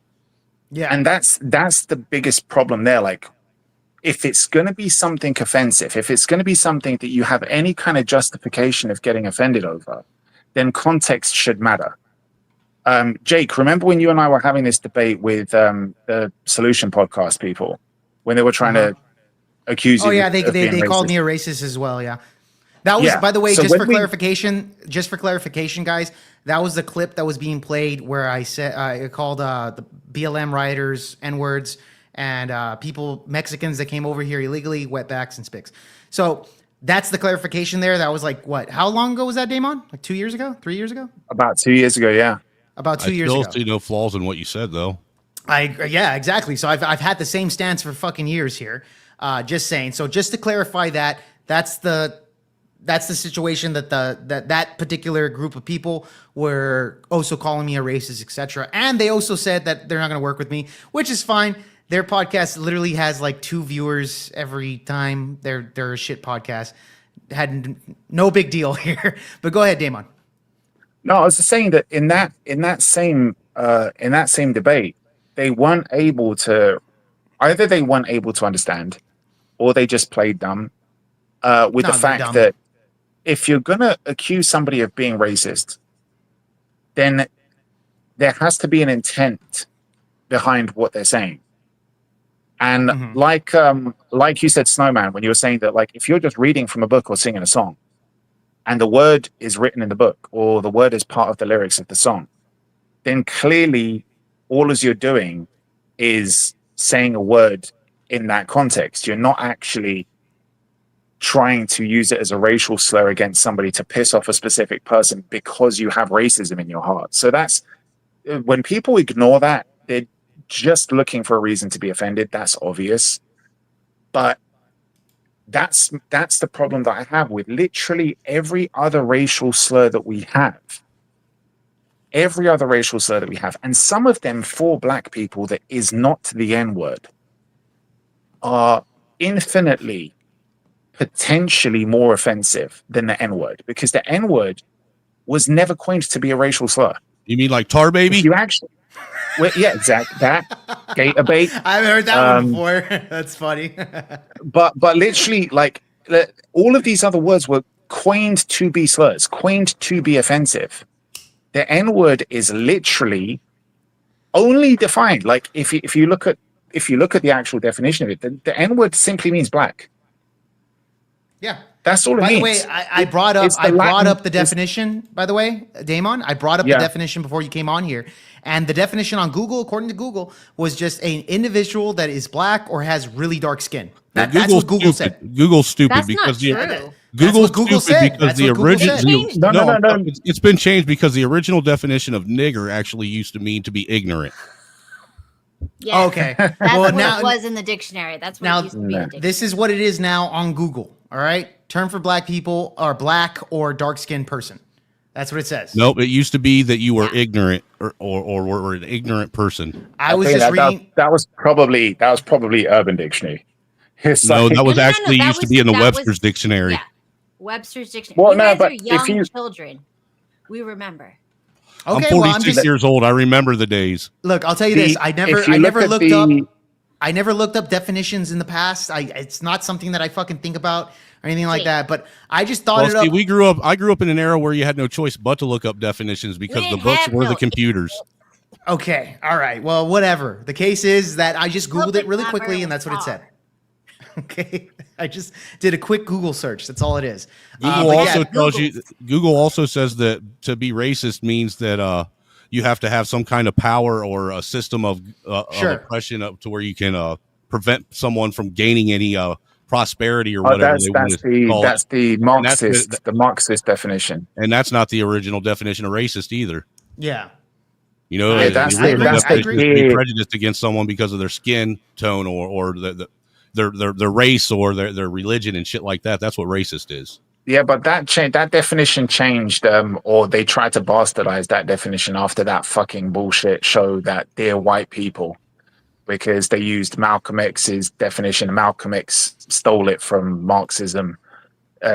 Racism can only be racism if there's a power balance. Everything about the black uprisings, from even what is the Black Panthers? They were Marxist. If you pay attention to any of the movements like that, and they all end up being left leanings, they're all Marxist movements that they're trying to move. Even the feminist movement, Black Lives Matter, anything Marxist that's movement. basically going to culturally subvert a strong power system that came up through something that's merit based or performance based, like capitalism. Anything that seeks to culturally subvert that is rooted in Marxism, because Marxism is the only way that you can tear that down. Or And try by the way, to tear that down. Fatty is a big Bernie Sanders fan. Just He's a FYI. Bernie bro for real. He's a Bernie bro. Yeah, he is a Bernie bro. But going back to the N-word, like whatever definition you want to look at, like the only way you're going to really know where it came from is if you look at the root etymology of the word, and basically Latin, it literally just means black. That's all it means, black. And if you look at it in language, it's been around in English for at least 500 years. And you look at it, you look at that. Actually, probably, I think actually closer to 1,000 years. Actually, I think it's about 900 years ago, because it was Middle English that we had that word. and it meant black. And it was so common for meaning black that as little as like 30 years ago, 40 years ago, you could go to parts of London. This is after the Windrush generation, where we had loads of black people in London coming over from the Caribbean. And you could go to a park in London and you'd see some old dude shouting out the N-word because he's calling his dog. Because anybody with a black dog, the most common name for it was the N-word. Yeah, and Negro, right? So real quick, Damon, in Spanish, it's negro, right? Negro is in Spanish. It's a Spanish term for that. Did black people just take the term and just add an ER at the end of it? It would be blacker, hey, blacker. But just take that word.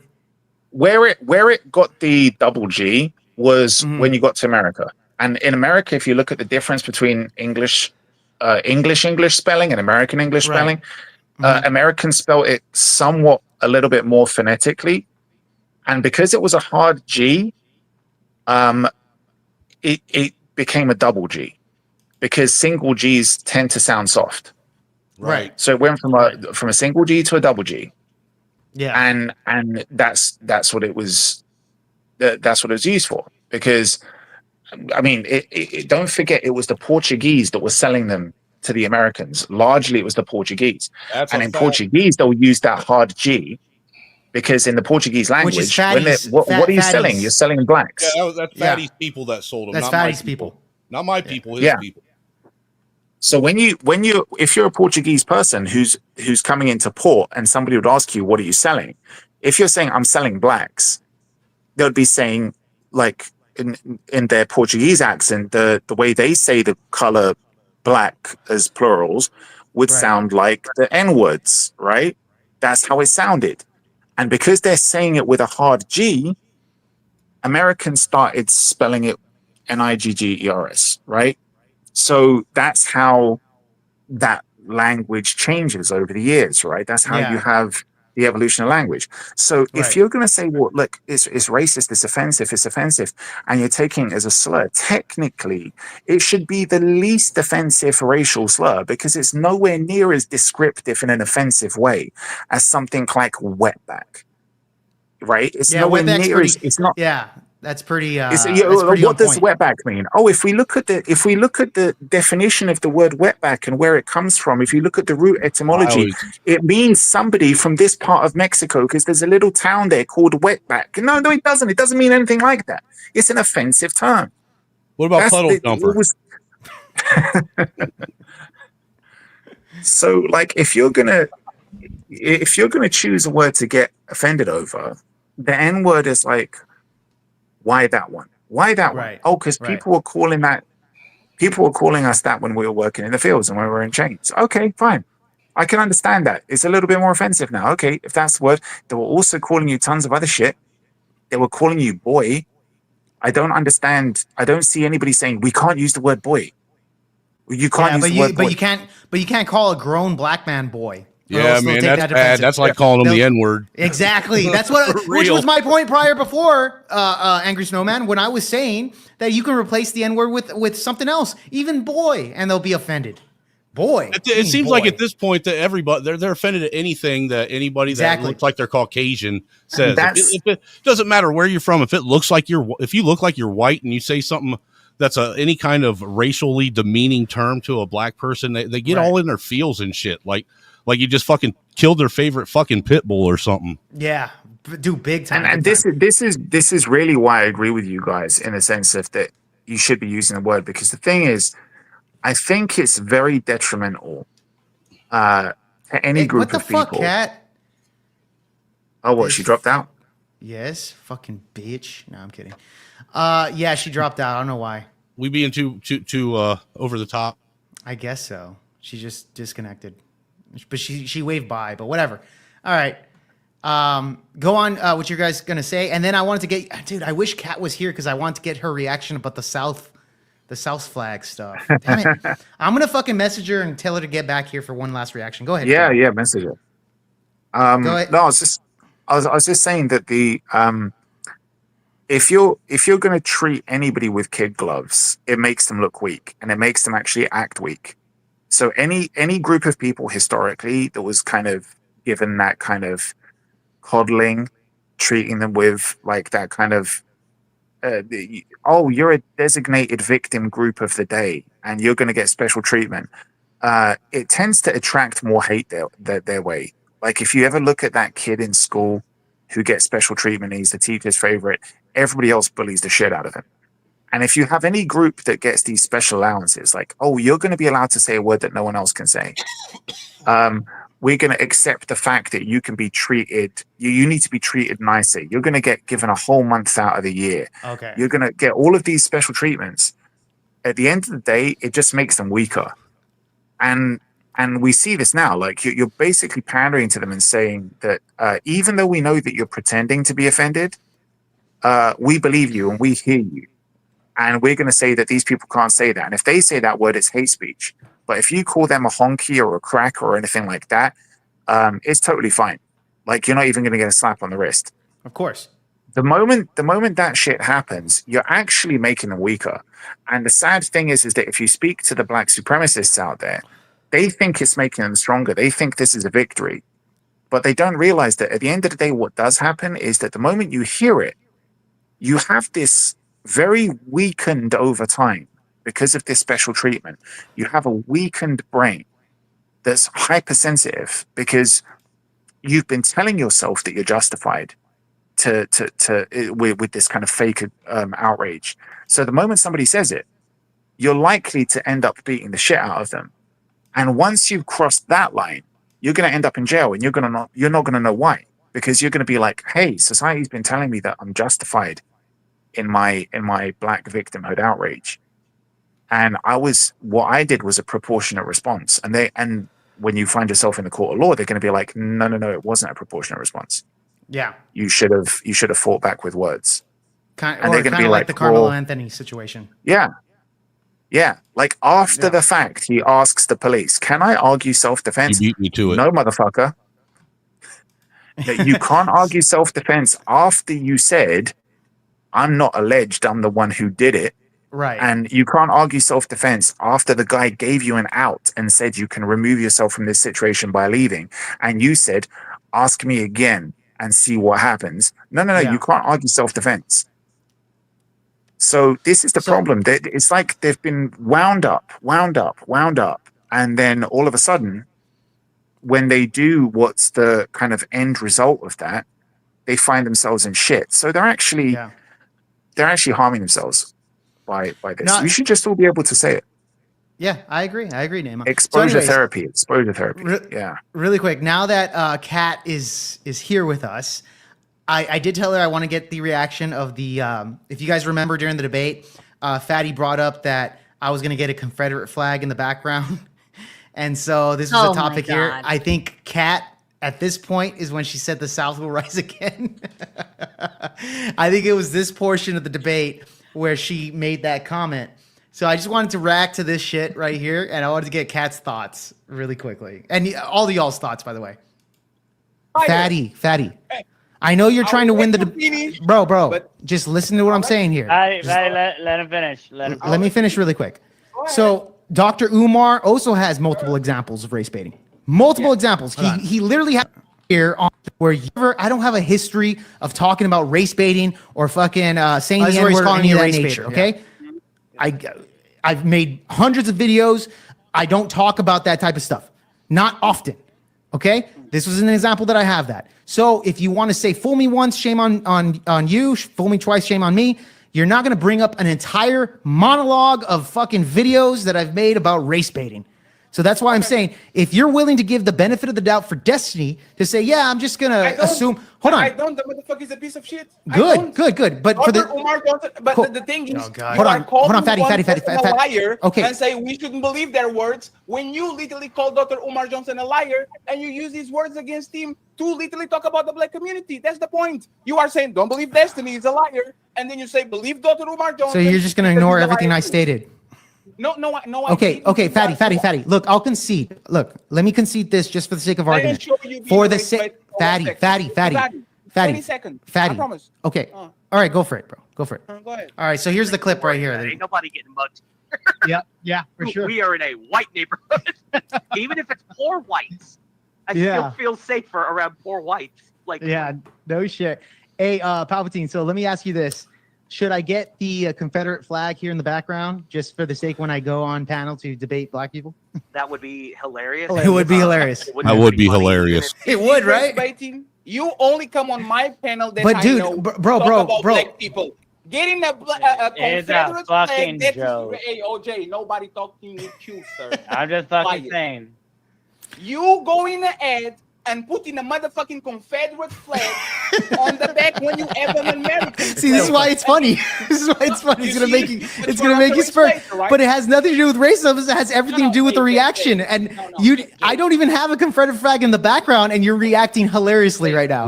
This was my point. You too, sir. This was You have my that point. Trump flag. That Trump flag might as well be a Confederate flag. It might as well be. It might as well be. But look, it's hilarious to me that Fatty is bringing this up. I don't even have a Confederate flag. I made a joke like, hey, should I fucking put up a Confederate flag? Because it will be funny. It's hilarious because of the reaction. And he's like, you're race baiting. No, it's called trolling. That's all that is. It's trolling, dude. You know what? There's a big You know what you difference. should get, Jake? Huh? You should get that picture of the white girls that what's his name? Matt Walsh reposted on Twitter. Yeah, I'm probably not going to do that. I don't want white. Do you know girls that in one? my background. It's just a No, picture of white girls in dresses. That's all it is. They're white girls in dresses, but it was like if you kind of look at it from far, it looks like there's a swastika. Because have you not seen that? He's taken heat from people saying Matt Walsh retweeted a swastika or Matt Walsh, and it's not. It's a picture of white girls, but if you look at it like from a bit further away, right, the way their dresses are on their skin, like the kind of tan skin they've got versus the white of the dresses, just comes together to look like a swastika. Google it; it's fucking crazy. Oh, I got it right here. I got it right It's here. probably AI or something, but it's nuts. Just get This a is what you're poster of talking that. about. This is what you're talking about. I don't see the swastika without it being drawn. Like, what the hell is this? It looks like a diamond. You can fucking put a diamond right here. It's a diamond. But they wanted to put the swastika, right? Without the red lines, to be fair, you still can kind of see it. Bro, I would have thought of a diamond first in a shape, but whatever. But like, if you get it, it would be such a low key troll. It would be fucking nuts. Yeah. I think the Confederate flag is much more to the point and hilarious. Well, yeah, Anyways, that's blunt as shit. That'd be that's awesome. blunt as shit. Yeah. Real quick, let's just move on with this really quick, and I want Kat to rant on this. Fatty, you're literally proving it right now of what I said. You getting Confederate flag that you know that triggers black people, is that race? And say, I'm going to put the Confederate No, it's not race flag baiting. It's there. trolling. It's called trolling. So that's not race baiting? No, it's That's trolling, like- fucker. It's trolling. Like, do you know? Okay, tell me the difference between trolling and race baiting.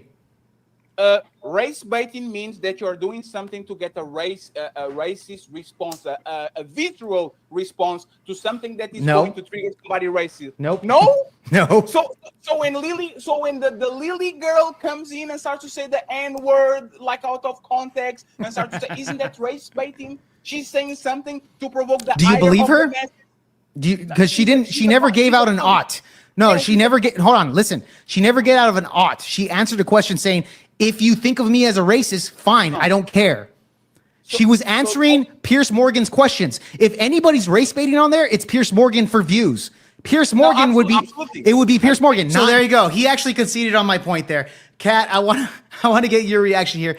Kat, you were the one that said that at this point in time, Kat's the one that said the South will rise. Of course, Kat's trolling, just like anything else. Just like my comment about getting the Confederate flag in the background, I'm trolling as well. Fatty wants to integrate that with race baiting, which Fatty doesn't even know what the fuck race baiting is.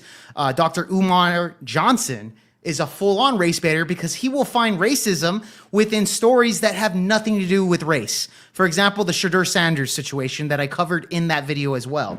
That is race baiting, my friend, because that had nothing to do with race on why Shadur Sanders fell to the 5th round. That's called race baiting. That's the difference there, which Fatty has no articulation of what the difference is. Kat, go ahead and tell me what was your reaction there about the Confederate flag here?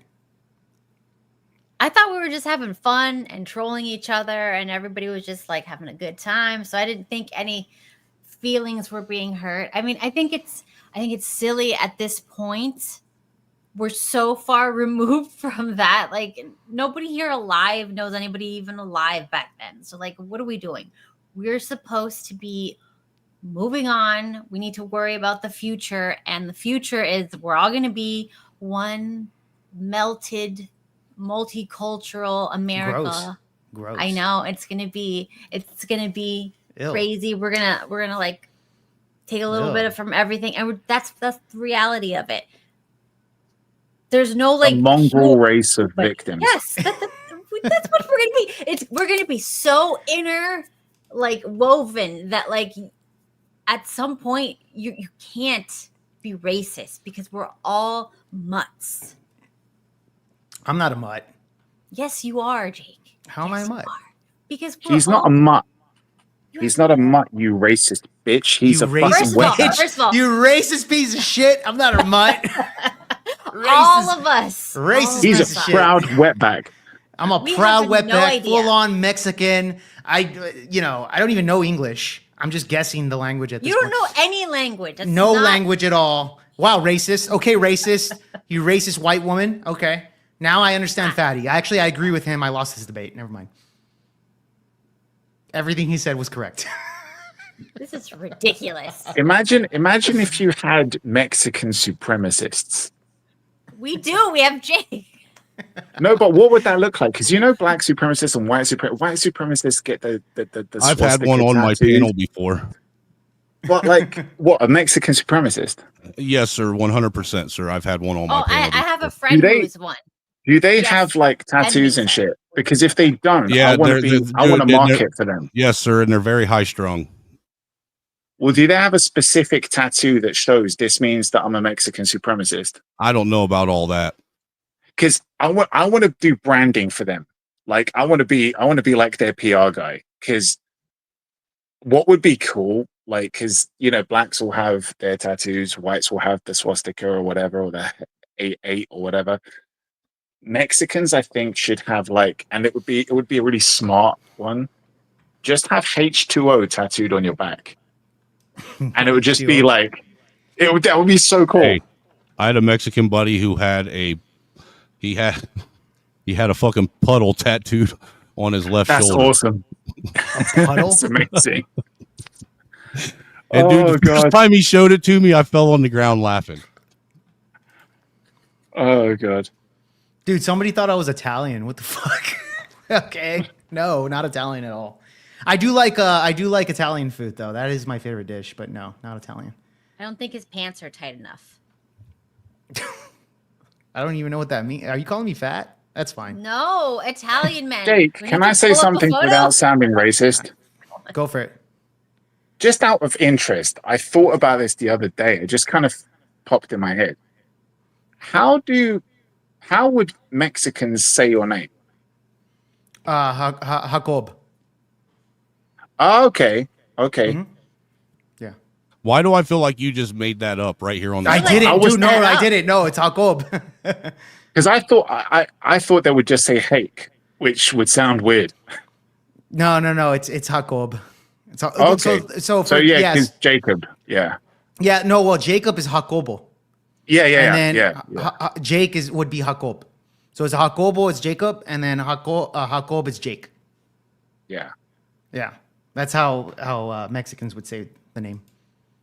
It's terrible. Or Jacob would be Hebrew. Would be Jacob, Yeah. would Yeah. be Jacob. Yeah. See, we learn here. Yeah, it's learning. It's not just the N word and the F word, Cat. Yes, Do you sir. know what we call the Cubans here? We call them the rafters. And then what? You guys know about that, right? The You rafters. call them the what? The They- rafters? they call is that them- like racist or I don't know? Yes, what that's Is that because they their term. float on call- rafts across the Yes, ocean? Oh shit, that's hilarious. Yes. the rafters? Okay, that's funny. Yes. That's funny. And then like I got the it there. derogatory term for all encompassing Hispanics that don't speak English yet are called refi. You guys know about that. Refies, like refugees. Refugees. Yeah. Yes. Dude, the rafts one is way better. That one's pretty good. That one's pretty good. But I mean, that's not offensive. It's a mode of transport. Yes. Yeah. Of how they got here. I get it. Yeah. And it's hilarious. It's like calling someone a Honda Civic. Well, yeah, like I mean, in along the coast in the UK, they for a long time they were calling Syrians the boat people. Isn't it funny how they always seem to come in a whole group of them, like right after a hurricane too? That is true. Yeah. Yeah. Almost like the hurricane sucks them off their island, tosses them out into the ocean. Oh my God, that's hilarious. No, don't do Castaways. I like that Cat. That has to be like that's gonna be your crew. Like when you develop an audience, it's gonna be the KKK. Maybe that's why they all have rafts, man, just in case they get thrown out into the ocean by a hurricane. Look, dude, people love it. Yeah, let's do it. The KKK. That's gonna be Cat's. That's gonna be the Cat crew. I like the idea. I like it a lot. The kitty cat crew with all Ks? With all Ks. Has to be. Has to be. I just realized that Kat's got that weird Kim Kardashian thing. Like her whole fucking family's got the KK name, and Kat's got it too. I only just realized that now. No, we don't. Where? I'm the only one. Yeah, plus Cat doesn't have a BB. No, but BBL. Kat's got the No. This is KK. natural. Your first name is K. Your second well, name you is should K. consider the BBL because it's gross.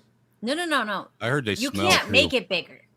Oh, okay. It's max capacity. Gross. No. Yeah. No. Get surgery. But it's natural, so I She's didn't got have that to like pay. big fat. Yeah. Ugh. That's where I gained my weight, like right. It's probably there. a lot of cellulite, but okay. Yeah, it's all cottage cheese looking. All Like cellulite. All cellulite. It's not cellulite, you little shits. your ass is just like two big balloons filled with cottage cheese. Oh God, dude. First OMG. of all, the butt is. You're right.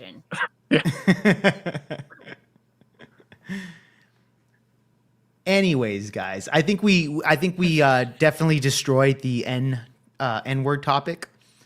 Let's move on. Let's move on. What you guys up to here? Can we make fun of By the way, UK? By the way, Kat, you're going to be on Raging Tomato on Monday. So what did you learn from Damon on your debate prep? I'm gonna be honest. It's Nothing? gonna be a shit show. Oh, Hey, Melanie got booted from the Raging Tomato. Oh no! You mean Melvin? Melvin got booted. Yeah, that's what I called him too. Yeah, that's Melvin. what I called him too. Really. Yeah, it's a guy. That's Melvin. But yeah, he got booted permanently the other night. Why? What did I he guess do? Sarah's just sick of his shit. But dude, fucking Sarah's the one that fucking invites him all the time on the fucking. Is this the tranny? Yeah, the tranny. The trans furry. testicle guys. No, chill out with the. Is he with the the furry? Yeah, the furry Yeah, tranny. furry. The Wait, it's the one that's really confused about what it wants to be. Yes, the transformer. Wait, the transformer. Is he? He's making the dude. You can't call him a transformer, man. That's my childhood. You right got to there do we're that, but fucking at the with end of now. the day, okay, a No. trans testicle. The point is, the So E, Snowman, you can say the N word with a hard R, but you don't want to piss off the people that don't know what their genitals make them. yeah, that's actually that's actually more worse. dangerous. That's more dangerous.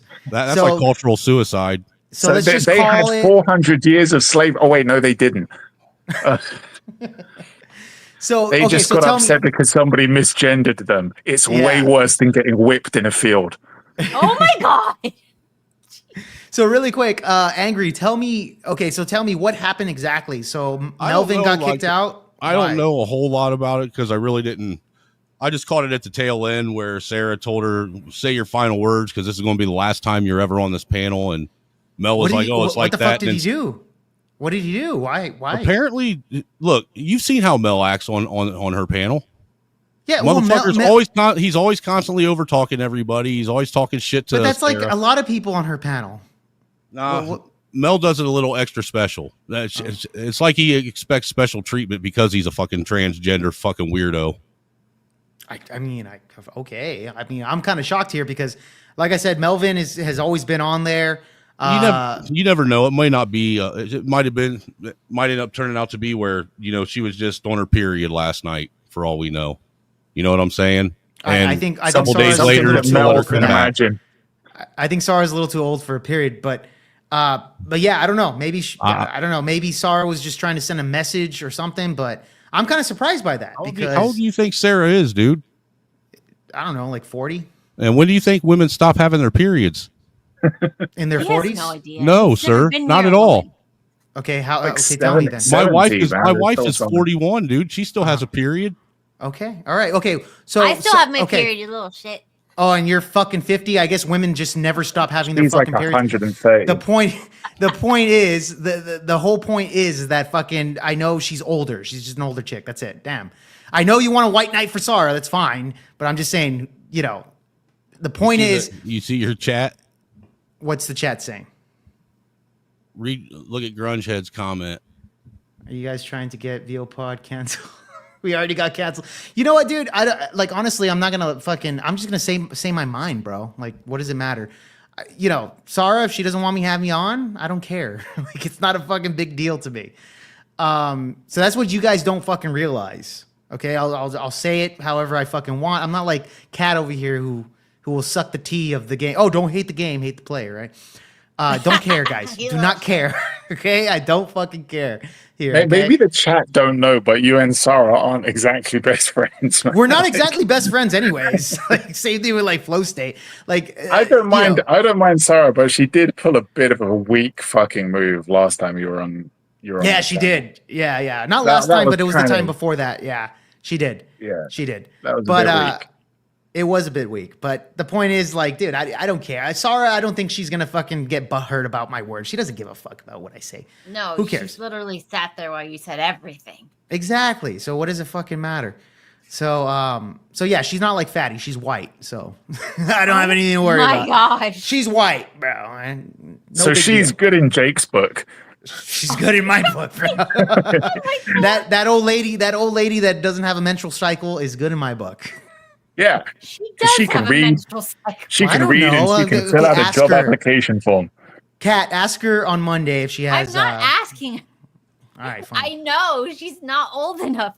Oh my. Okay, God. fine. She's not. But you apparently at 60 years old, you still have your period. What the hell? Say hi to Tomato from Jake. Just be like, hey, Sarah. Jake says, "What's up? Stay strong, white power." Yeah, tell her that. Wow, white power. The South will rise again. Oh my God. She's got my Kat, we love you, even though you're so fucking racist. Yeah, exactly. What? Dude, I didn't say it. That was it. Bro, that wasn't me. Okay, I just thought it was funny. I'm just kind of going through this. What happened? Okay. Who's a hard 40? Y'all better Sarah, definitely not you. You're a hard 60. Yeah. It's bigger now. Dude, if she's 60, she's aging like wine for real. Yeah, by the way, OJ talks about that with me. He's like, "Oh, you're Who's OJ?" My co-host on VO Pod. Yeah. He's like, "Oh, she's a vampire. She just doesn't age, and your husband's a lucky man." And I'm just like, "You're a simp and a fucking fat maggot." So I tell him that shit, and so yeah, Kat. So he should watch her channel. She takes the real question. She takes adrenochrome. The $100 million question though is how much makeup do you wear? Oh, I put eyeshadow and lipstick and a little bit of blush. A little bit of blush. Okay, a lot of blush, Jake. There.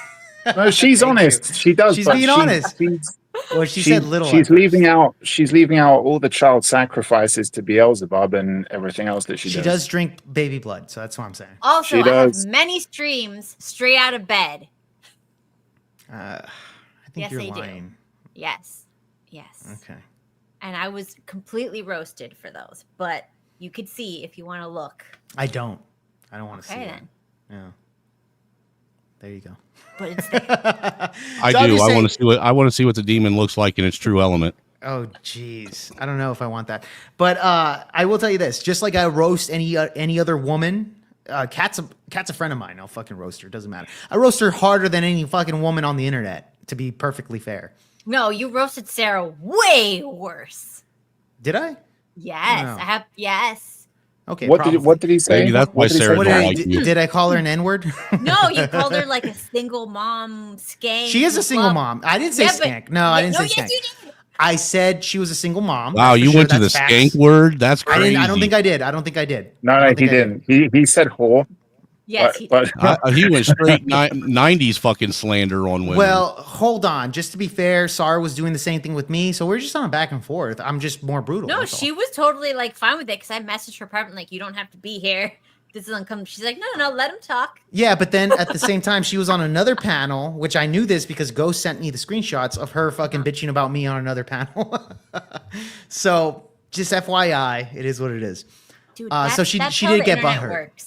Yeah, that's No, how no, it works. Because the more people fight, the more engagement, the more your channel Yeah. gets viewed. People She should love be thanking fighting. me. She should be thanking me. That's why Yep, she that's invites what I was you saying, on. Anton. She does invite me. She did it once, and that was it. Yeah. But it is what it is. Don't care. My point is, I'm not here to fucking burn bridges. I'm just fucking speaking my mind. And like I said, Sarah's not fucking, she's not sensitive, or at least I don't think so. No, she's not. Yeah, well, I think she was back then, but I think she's had Andrew Wilson on so many times. She's been listening to his content. So I think Sarah has gotten a little bit more thick-skinned as time went on. But back in the day, she wasn't. Don't think she was. But now that she's gotten... I think the reason why she got touchy and the reason why she did that kind of silly move was because of the other little fucking angry feminist bitching in her ear that were on her panel. Oh, Michelle, yeah. Yeah, but also, like, they're all a bunch of feminists. Like, I know Michelle started working with Glenn or Grid as well at the time afterwards. But, yeah, She I don't... seems to platform a lot of feminists. Yeah. Yeah, I remember that too, bro. Grudgehead. I remember Jake and Sarah and that Michelle chick tried to get you to pay $500 to get on her panel. Yeah, that's what Fuck we were outta talking here. about. That's what we were talking about. Yeah, and then she invited me on later, so I didn't have to pay jack shit. I don't know anybody that would do that. And she's the one that invited me, by the way. She said, come on to my show and do this debate. So I didn't have to pay jack shit. She was just the one that says, hey, come on. No, free of charge. So, whatever. It was just a bunch of feminists talking shit. That's all it is. If I'm paying a woman to come on, it's going to be her face, not her platform. But even then, I wouldn't pay. Oh, boy. I'm just... There it is. Like... Color, cult, and conspiracy is what pays the bills. Same old sheet. That's a fact right there. Hey, it is what it is. When was that? That was probably like last year, right, Kat? Yeah, at least a year. Yeah, probably. She was squishy for a long time, but the feminists left, and she started hosting people like Andrew and Jim Bob, and it toughened her up. Yeah, that was my point. Like, she's catering to the hard right wing, and I think she's a little bit more of a, trying to adopt the right wing points of views here at this point. But back in the day, yeah, she was total fucking leftist liberal. I think she's got a little bit more towards the right. No shit. She was with Based Oracle, wasn't she? Yeah, she was fucking backing up Base Oracle. When Base Oracle was talking shit to me, she was totally on Base Oracle's side. Like, she was telling me that I set up Base Oracle in that fucking dispute. Remember, Damon, when me and you were interviewing Base Oracle? Oh, shit, yeah. Oh, fuck, she was I on remember that. she was on the side saying that I set up Base Oracle, even though I showed the proof that I invited him on and I said, hey, would it be cool if I get Glenn? And he said yes. And she was like, no, you still ambushed him. Like, when I went on there, like, Sarah was 100% backing his ass up. He claims that was like, I mean, like, we asked you, dude, because I even said to you, make sure we ask him first, because otherwise he's going to be like, you sabatage me. And then he literally used those words, you sabotage me. So we cleared it up with you. Yep. That's what I'm saying. And Sarah fucking backed him up 100%, probably because at the time she was banging him. So it is what it is. I'm just saying. Damn, he was clapping them cheeks too. He was clapping them cheeks, bro. But it is what it is. I get you. The dick's powerful over logic. Allegedly, we don't know. But if that's the case, makes a lot of sense on why she wouldn't fucking put those pieces together. But I think she's a lot smarter now since she wants to cater to the Rob Noors and the Andrew Wilsons of the world, and that's perfectly okay.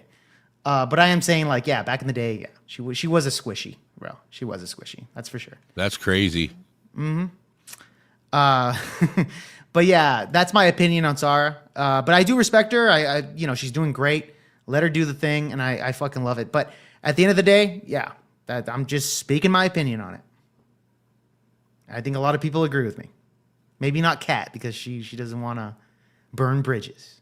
Me personally, I think a lot of people bitch and complain and whine and cry like some bitches on these platforms and don't act like adults. That's my personal opinion.